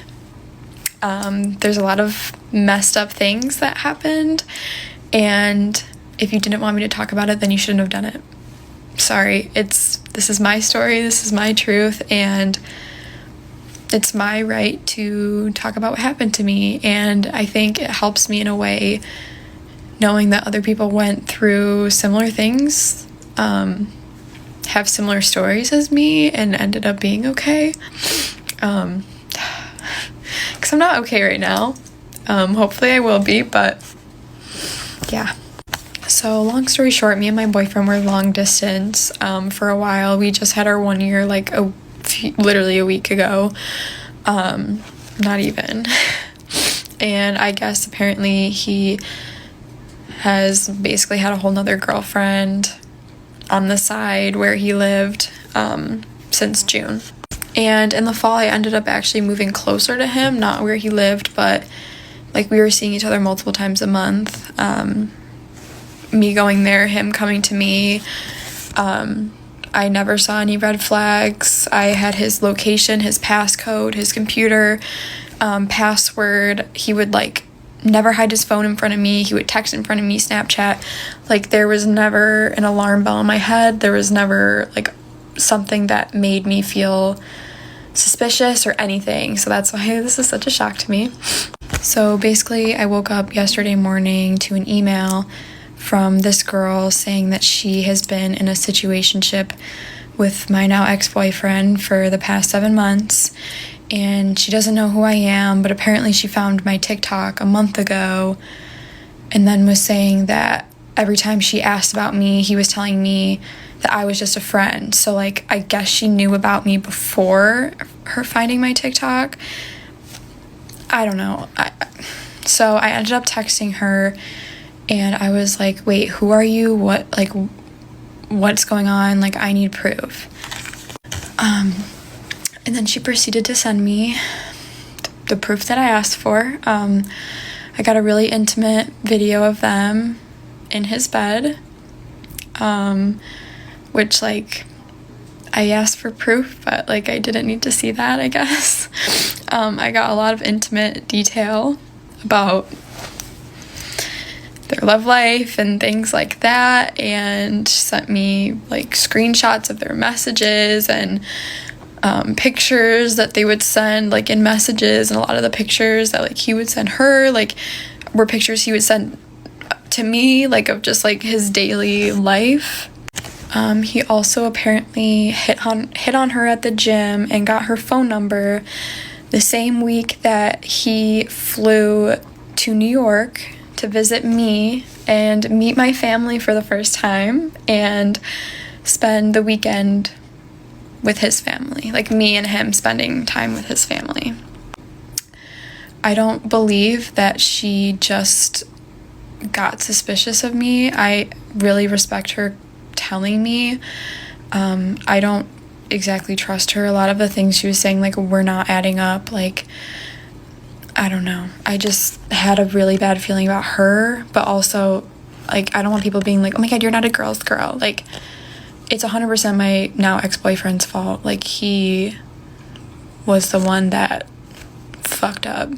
But yeah, apparently she would sleep over all the time. She met his roommates multiple times, met his friends, and I don't even know how that happened because I've met his roommates multiple times and I've met his friends multiple times, and some of them even follow me on Instagram. So like just like the fact that they knew that this was happening is just like got me really fucked up, because like how are there so many people involved and almost like let this happen to me? Sorry. She was also married and cheated on her husband with my now ex-boyfriend and left her husband for my ex-boyfriend. And she actually ended up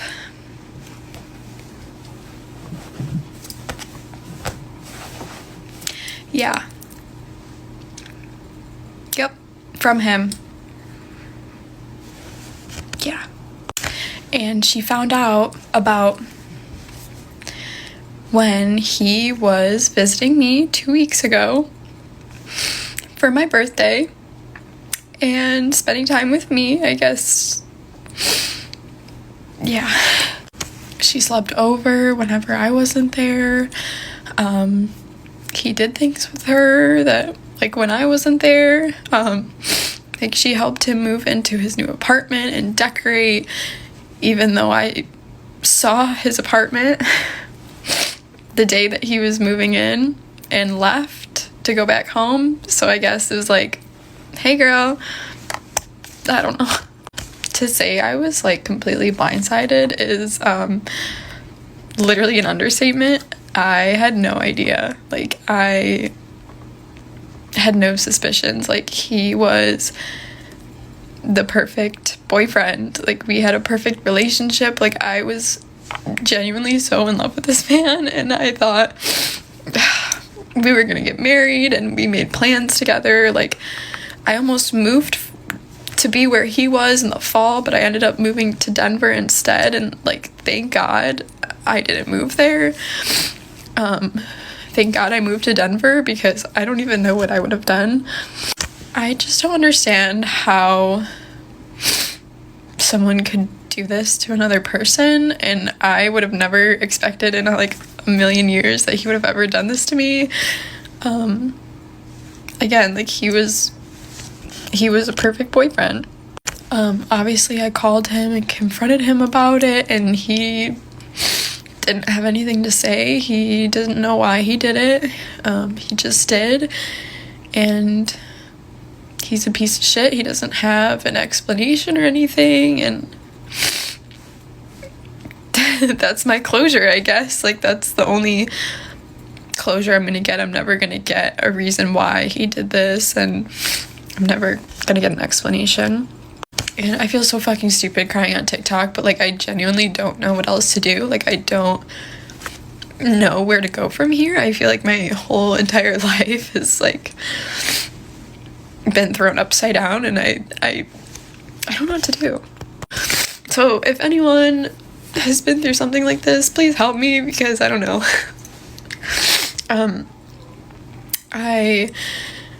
I know it's like, if someone's gonna cheat if they want to cheat. Like, you can't blame yourself, but I just can't help but like sit here and be like, is it something that I wasn't giving you, or something that she had that I didn't? Like, I like truly cannot understand why this happened and why I have to go through this. I just feel like betrayed by so many different people. I don't feel like this girl reached out to me with like good intentions, and it was almost like, I don't know, it was like, it's just a lot of red flags. But I do appreciate her telling me, because I would have never known, and I genuinely don't understand how he got away with this for this long, and what his plan was, or why he would do this to me. And it also just is messing me up knowing that I was with someone that I genuinely didn't know, and like, I never expected that he had the capability of doing something like this, and that is horrifying to me, that I was with someone like this, sleeping with me, and then going back home just to go pick her up and bring her back home. Like, I don't know. Yeah, so sorry for crying on TikTok. I genuinely don't know what to do from here, so any advice would be great. And sorry if I piss people off by posting this, but I don't really care. I'm sick of being the bigger person, so whatever. Why I just left Walmart, and this girl I used to go to school with, I'm talking about, she walked with me. Hey, Kirsten. I was like, hey, girl, I ain't seen you in so long. You know, just to make a conversation. She was like, can I get a ride home? I was like, you get a ride home? How did you get here? And then she was like, oh, I walked. And I was like, oh, okay, because I started feeling bad. So I'm like, yeah, you can get a ride home, whatever. So we walking outside or whatever. I noticed she lingering off in the back. like taking her precious time. I'm trying to walk to the car. Like, baby, you gonna get left. You need to be following me trying to get to this car. She finally made it to the car. She was in there. She was texting and stuff. And then I'm like, where you live? Let me know where you live. And then she told me where she lives like 14 minutes away. So I'm like, damn, you walk 14 minutes away to get to Walmart, bitch. What did you? And she didn't have nothing, mind you. She didn't have shit. So you walk 14 minutes for nothing, sister? But I digress. So we in there, I'm driving. I'm taking her home. She telling me, turn right here, go straight, da-da-da. So, next thing I know, bitch, I've been driving for a little over 14 minutes at this point, and I'm just like, girl, are you sure we going to the right place? She was like, yeah, just keep going. Baby, so right now, I'm starting to get suspicious. And then she's still in the phone. Mind you, she's still in the phone, texting, typing, so we finally make it to the destination, and then she's telling me to pull in this long-ass driveway, and I'm just like, ooh, because the driveway ain't got no sides. It's like 2 deep-ass pits on the side of the road where you're supposed to pull in. So I'm trying my best not to go in the damn ditches on the side of the driveway. So I'm pulling in. I see this boy walk outside. He got a whole few on the side of him. I'm like, what the hell is going on? She's like, oh, that's my brother. Don't worry about him. I'm like, girl, if you don't get your ass out this car. She did not get out the car, y'all. And we in this long-ass driveway. And her brother's right there with a fucking pew-pew. So I'm like, oh, hell no. So I put the car in reverse. I reversed my ass out that long-ass driveway. I didn't give a damn about them little pits on the side. I was reversing that bitch.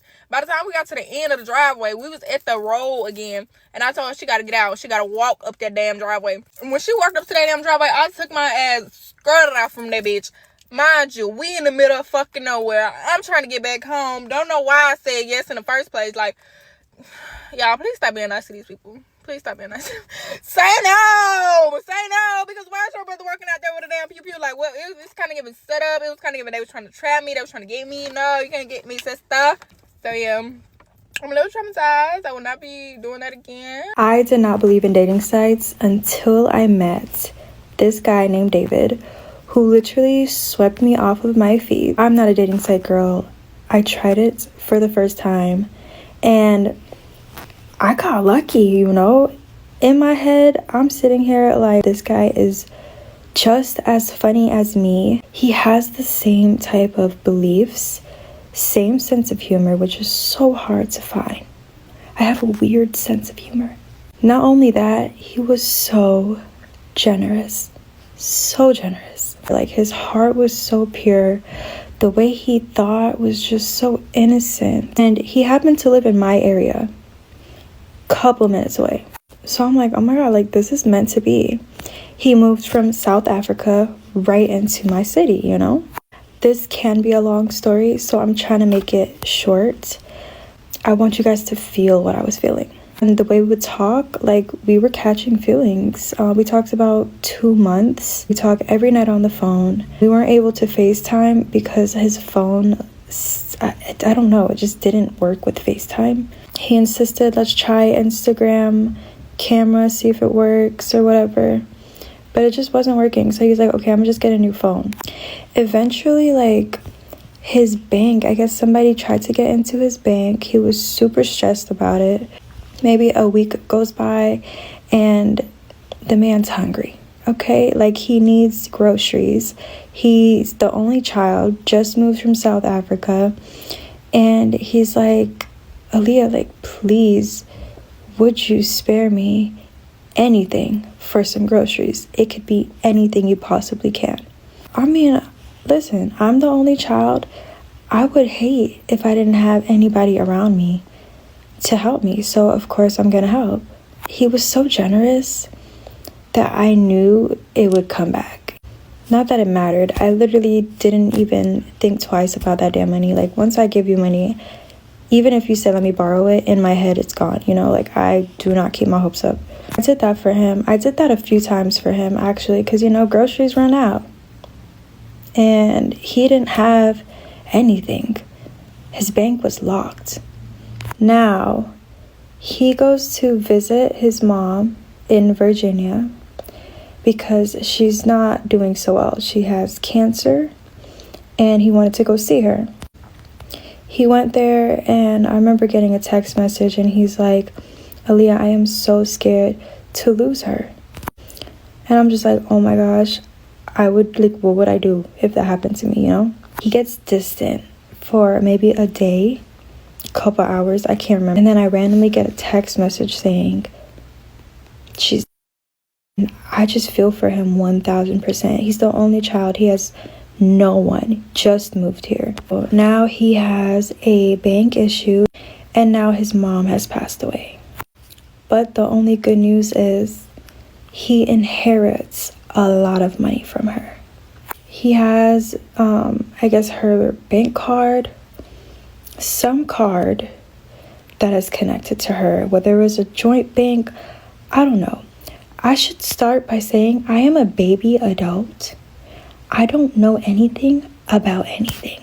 Now he's calling this his mom's card, and he's able to only buy certain things with this card, and it also has a monthly limit and a daily limit. He bought me Halloween costumes with that card, but he wasn't able to buy food with that card, which is really weird. I didn't understand it. Wasn't my business.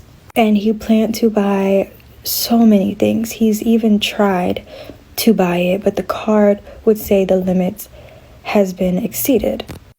Then he bought me flowers. The flowers came. It was beautiful sunflowers. I'll put them here. It even came with a little card, you know, from David. I actually got the card still. Like, I really like sunflowers, and he bought me sunflowers. And then eventually he's like, hey, we haven't FaceTimed yet. Like, do you mind if you make an AT&T account and I'll just purchase my phone from there, and I'll get you a phone too, and your son an iPad? I didn't ask much questions because I'm just like, okay, like, your bank's not working. Let's do it. He told me he could purchase things directly from the bank, but not with the card. So, you know, he did buy the phone. He put down like the first payment on my phone and his phone. And I shipped him his phone. Kept my phone. Why was it coming to my house? I don't know. I didn't really ask any questions. And he wanted to order more phones and more phones and more phones. And I was like, okay, that's fine. This is fine. And then my mom was like, why is he ordering more phones? And then she was like, why is the account under your name? I didn't really tell her much because she always gets involved. And I didn't want to deal with extra stress, you know? Nobody would trust him. The story sounds crazy. But I trust David. He has a pure heart. Long story short, my mom scared me to death. Okay? She scared me so bad that I shipped my phone back, and I had UPS intercept his package from getting to him. I thought that I was being scammed. Eventually, David proved himself and paid full for the phone. And I'm like, oh, I guess, you know, he's not scamming me. He even helped my mom pay her rent. So I was like, see, I'm gonna follow my gut from now on. I'm not gonna listen to the haters out there that's like thinking he's out to get me, because I could tell he really likes me. Long story short, the flower lady told me that he ordered flowers with a stolen card, and police was gonna show up at my door to question me about David. David eventually admitted that he accidentally fell in love with me, and that was not the plan. And he was a scammer. Long-awaited story time on what happened to me when I was at Walmart alone a couple days ago. We're just gonna get straight into the story time while I do some skincare. A couple days ago, my boyfriend was at work and I was at home alone with the baby. I felt like I needed something to film, so I went to Walmart to pick up some ingredients to make a hair mask. I pull into the Walmart parking lot and instantly there's no spots in the front of Walmart, so like a regular person, I go towards the back of Walmart and park back there because that's where there were spots. When I pull in, there's immediately a black truck, but I didn't think nothing of it. I mean, everyone has black trucks. It's a very common car, but there was a man standing outside of the truck. Again, didn't think nothing of it. Maybe he was waiting to get groceries, whatever the case was. I don't like to think of people in that way. So I just proceeded to park and get my baby out of the car. I'm getting my baby out of the car. This man is staring at me, and I know he's staring at me because I can feel it. You can feel when someone is staring at you. So I keep looking back and he is still staring at me. He watches me get my son out of the car, put my son in the cart, and then he's still staring at me. I then lock my car and start heading towards the Walmart. And I'm a pretty far distance away, so I do have to walk a little bit. I'm walking away, the man stops me and says, "Your lights are still on your car." Which was weird, like it's just weird. Like, so whatever, I just kind of brushed it off. I looked back at my car. Like, the outside of the car lights were on, but those always turn off because I had locked my car. They always end up turning off. But I did leave the light inside my car on. He didn't see that though. He thought I was talking about like the outside lights of my car. So I go back inside my car and turn off that light. Mind you, it was only on because I was filming a video. It was weird, but again, I brushed it off. I don't like to think of people in that way. So I kept walking and I could still feel him staring at me. So I'm filming, but I'm also looking back and keep looking back because I just see him literally looking at me. Just looking at me. I wouldn't consider it that he followed me. I did say the words he like there was a man following me, but it just kind of felt like that. He wasn't physically following me. It was more just like staring me down. I go into Walmart and everything's fine. I'm getting all of the things. I saw the things for the soup dumplings. I wanted to buy those. And then I was making the video of the hair mask. So I just went about my day and bought my stuff. I didn't see if there was anyone in the store following me because again, my mind didn't click it together. So I wasn't looking out for that. I have no idea if there was anyone in the store following me. I'm not gonna say there was when I didn't see nothing. I had to go and pay for my things. I paid for everything and I'm walking towards my car. I'm exiting the Walmart and I can see the man at my car. He is at my car, like not at his car, he's at my car. I don't think that he saw me coming out of Walmart yet, but once he did see me walking towards my car because I started walking towards my car, he ran back to his car. Mind you, my car's right here and his car's right here. So he literally ran from here and ran over here. I don't know what he did to my car. I don't know if he did anything, but obviously immediately I'm scared. I get to my car, immediately I'm like, this guy was just at my car. I don't know if he put anything in my car. I don't know if he put a tracker on my car. I don't know what the frick this guy just freaking did to my car. He's in his car now. He got inside of his car and he was just waiting, like staring me again because I kept looking at his car and I could see him staring at me. So immediately I don't get in the car. I'm outside of my car. There's like people around me, so I feel safe, but the guy is still staring at me. I call my mom immediately and I tell her the situation. Mind you, my mom is trained for this. So she tells me what to do. She tells me to walk back into Walmart, stay around people. Okay. She calls my uncle. My uncle is military. So he comes from his house and he comes to like basically spy. Not spy, but like spy. He tells me when he gets there to go to my car, get inside of it, and start driving towards my uncle's house, not my house, so that if they do follow me, Dude, this whole time I'm back in Walmart, which is where I filmed that last clip. I'm back in Walmart and I'm just kind of waiting for my uncle to get there around where my car is at. He gets there and what you guys didn't see is that I walked to my car and started driving my car towards my uncle's house. My uncle told me, we're gonna see if they follow you, if he follows you, and if he does, then he's got me, he's right there behind me. If he doesn't, I'm gonna drive my car to my uncle's house. My uncle will check out my car, making sure there's no trackers or nothing. Now, I didn't call the police because I didn't know if it was a situation like that serious. I really just I'm the type of person like, oh, okay, it's fine. Like, it's not a big deal, whatever. But you just never know. Once I'm walking out to my car, the guy starts his car whenever I start my car. And I immediately get shaky. Mind you, this whole time I'm on the phone with my mom and my uncle on a 3-way call, just making sure everything is good.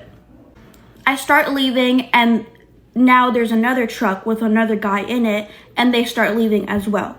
After that, didn't see the trucks, don't know what happened. I drove to my uncle's car, he checked it, nothing was there, nothing was out of the ordinary, and it was just gone. To this day, I don't know what their intentions were. I don't know if they were trying to hurt me, if they were trying to hurt my son, whatever. But I'm just glad I took precautions as if they were, because you just never know. Nothing ended up happening. My boyfriend did end up leaving work and I just came home and went live. Everything was regular. To this day, I haven't seen the cars or anything. Hopefully I never do. It was a really scary experience, especially as a 17-year-old mom with a 1-year-old kid. Like, I was all alone. And it definitely was something really scary, and I'm just so glad nothing like worse happened. But yeah, that is the story on what happened. I have no idea what they were trying to do, if they were trying to do anything. So yeah, I wouldn't say following me around the store, but I definitely would say it was a very creepy scenario,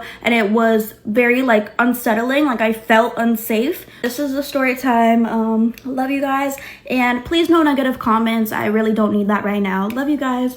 Okay, y'all, so story time on how somebody put an air tag on my car and chased me through 4 states. 4 states! Okay? I just want to make that clear. 4 states. Alright. Now, I'm going to put y'all in my business. I normally do not tell my business. I'm such a private person. You got to hang with me to know my business. That's just how I am. I'm a Pisces. I don't like to meet people in my business. But I got stories for days, and I'm ready to start telling them, because these stories, they're just unbelievable. Y'all would not believe me, but these are really real life stories. This shit really happened to me. Like, for real. Okay, so I own a few companies in Florida or whatever. So once a month, I go down to Florida. I make sure my companies are good. I make sure everything is running right. Make sure the employees are good. I just make sure everything is good. So I go down to Florida like I always do and check on my company. So get time for me to leave. I leave at night. Now, I'm a driver.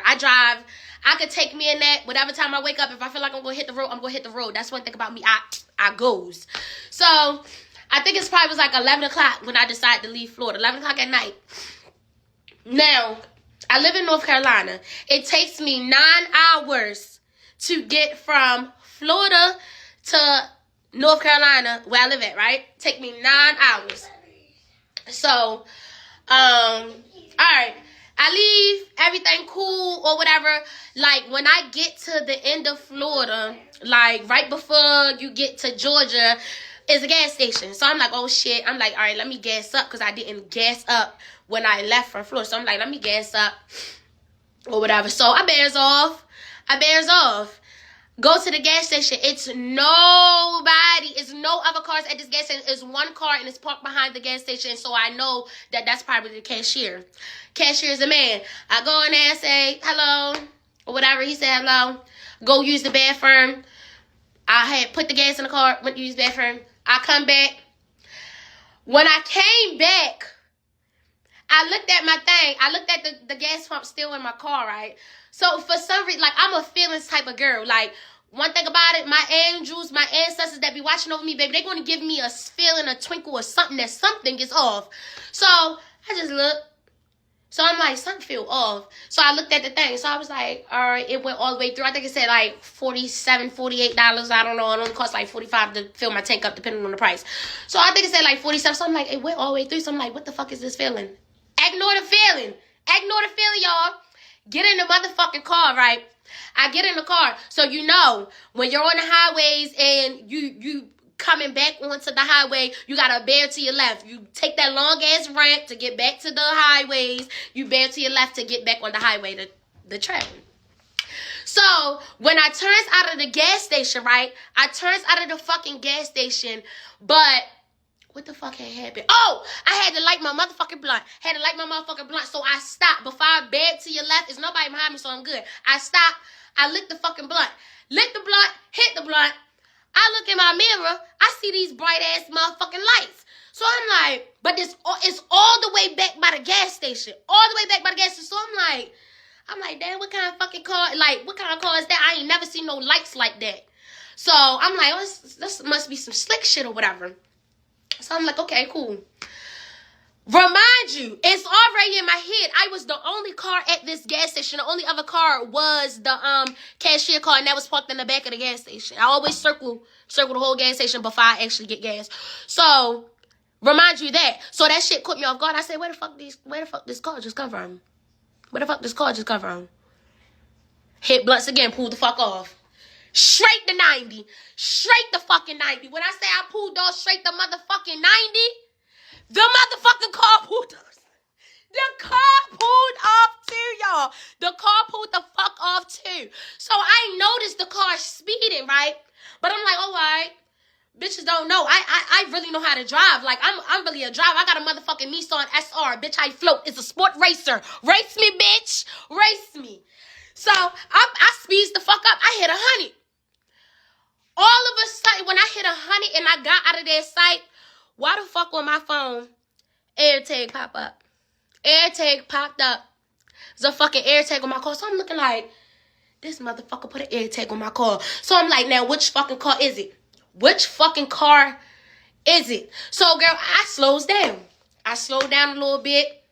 It's the same fucking car with them. I could not tell what kind of car it was because they had the high beams on. But I remember them lights. It was like some long-ass lights. And looking at the car in my rearview, I was like, that shit looked like something off of Transformers. It just looked like a monster. Like, I'm a big Transformer fan. It just looked like Transformers. So I was like, this the same fucking car that was just in that gas station.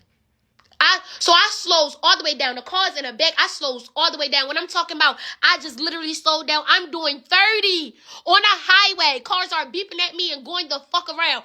Why? I'm trying to let the car in the back of me pass because I'm like, let me make sure I'm not tweaking. You feel me? Make sure I'm not tweaking. So I slows all the way down. I hit 30 to see if the car gonna go around me. So I'm just doing 30. I'm just strolling. The motherfucker car just strolling behind me, just slow. So I said, Oh, you put the AirTag on me, bitch. You fucked the fuck up. You fucked up. Because what you should have did, you shouldn't have let me get gas, motherfucker. I can drive for 6.5 hours on a full fucking tank, bitch. You're fucked up. And I know how to fucking drive, bitch. So, once I realized that, I takes off straight. Skirt, I'm talking about dodging. I'm dodging cars. I'm in the left lane, middle lane, right lane. I'm in every fucking lane. I'm talking about I'm zigzagging out that bitch.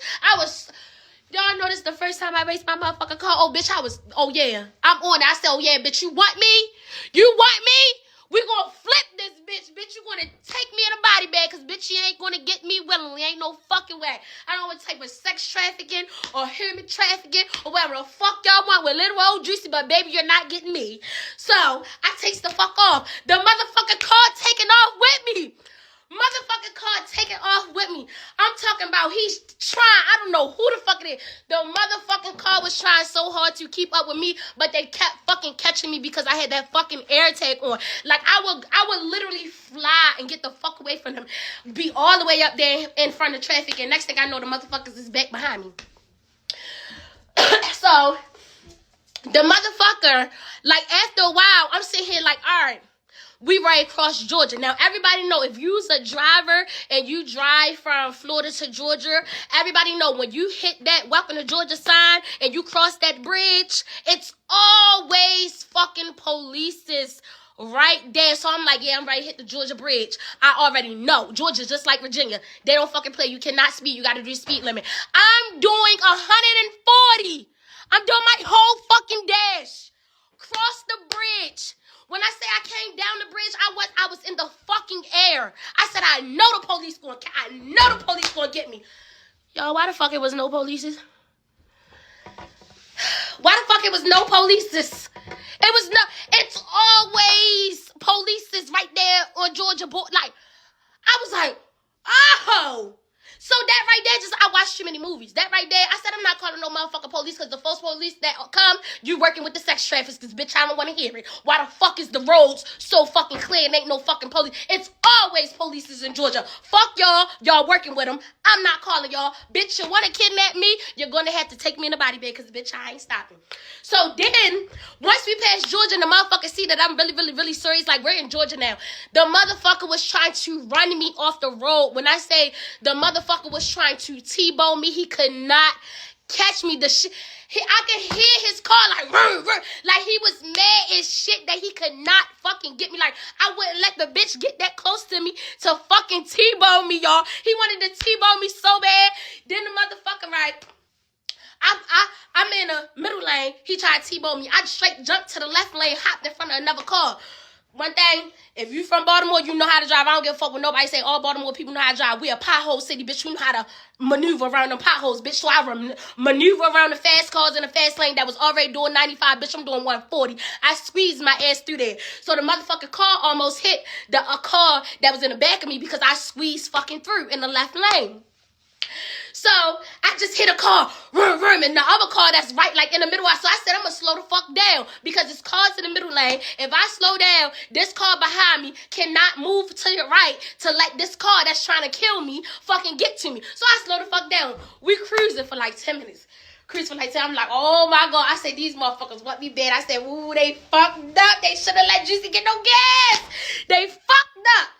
But okay, it's gonna be a part 2. It's gonna be a part 2. Let me know if y'all want a part 2 because this shit traveled through 4 fucking states. Let me know. Alright, y'all, this is part 2 of my story time of how I almost got kidnapped or whatever. I don't even know what they was trying to do with me. I don't even know. They was trying to get me.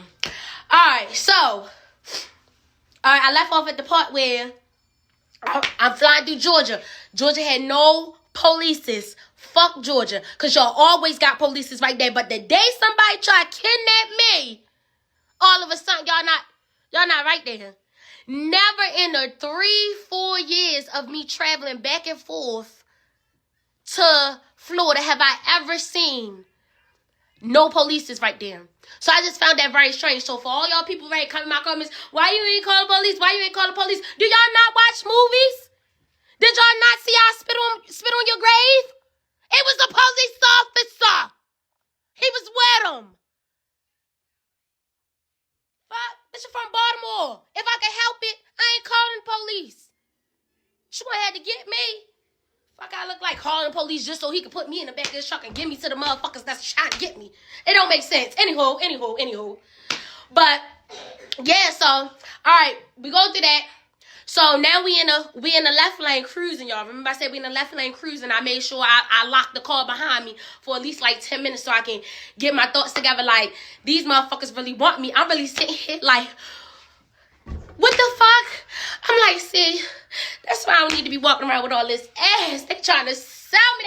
They just trying to sell me. Oh my God, they gonna make so much money off of me. I got good blood. I got a lot of ass. I'm cute. I'm 4'9". They trying to sell me. They gonna get rich off of me. So I'm like, they ain't getting rich off of me. Y'all ain't getting rich off me. Go ahead. My mama crying, talking about where I'm at, and the whole time. Everybody know how I am. I gets the fuck out of there with my family. They fuck around, not even fucking look for me, thinking Janelle is she just ran off. This is what she do. She just changed her phone number and not talk to nobody for a year, 2, 3, 4, 5. And she be in her own little world. That's why I say I'm just a juicy girl in a juicy world. I just be minding my business. I just mind my business. I have my fun. I mind my business. So I'm like, yeah, I'm thinking in my head. I'm like, yeah, these bitches not going to get me because my family not going to look for me. They going to think, oh, I'm at one of my properties chilling and I'm just gone. That's what they going to think. And I'll come back when the fuck I get ready to come back. So I was like, we can't have that. So this the whole time, the nigga trying to catch me, the nigga trying to T-bone me. I don't know if it's a nigga or a bitch, but the way that it was, it probably was a nigga.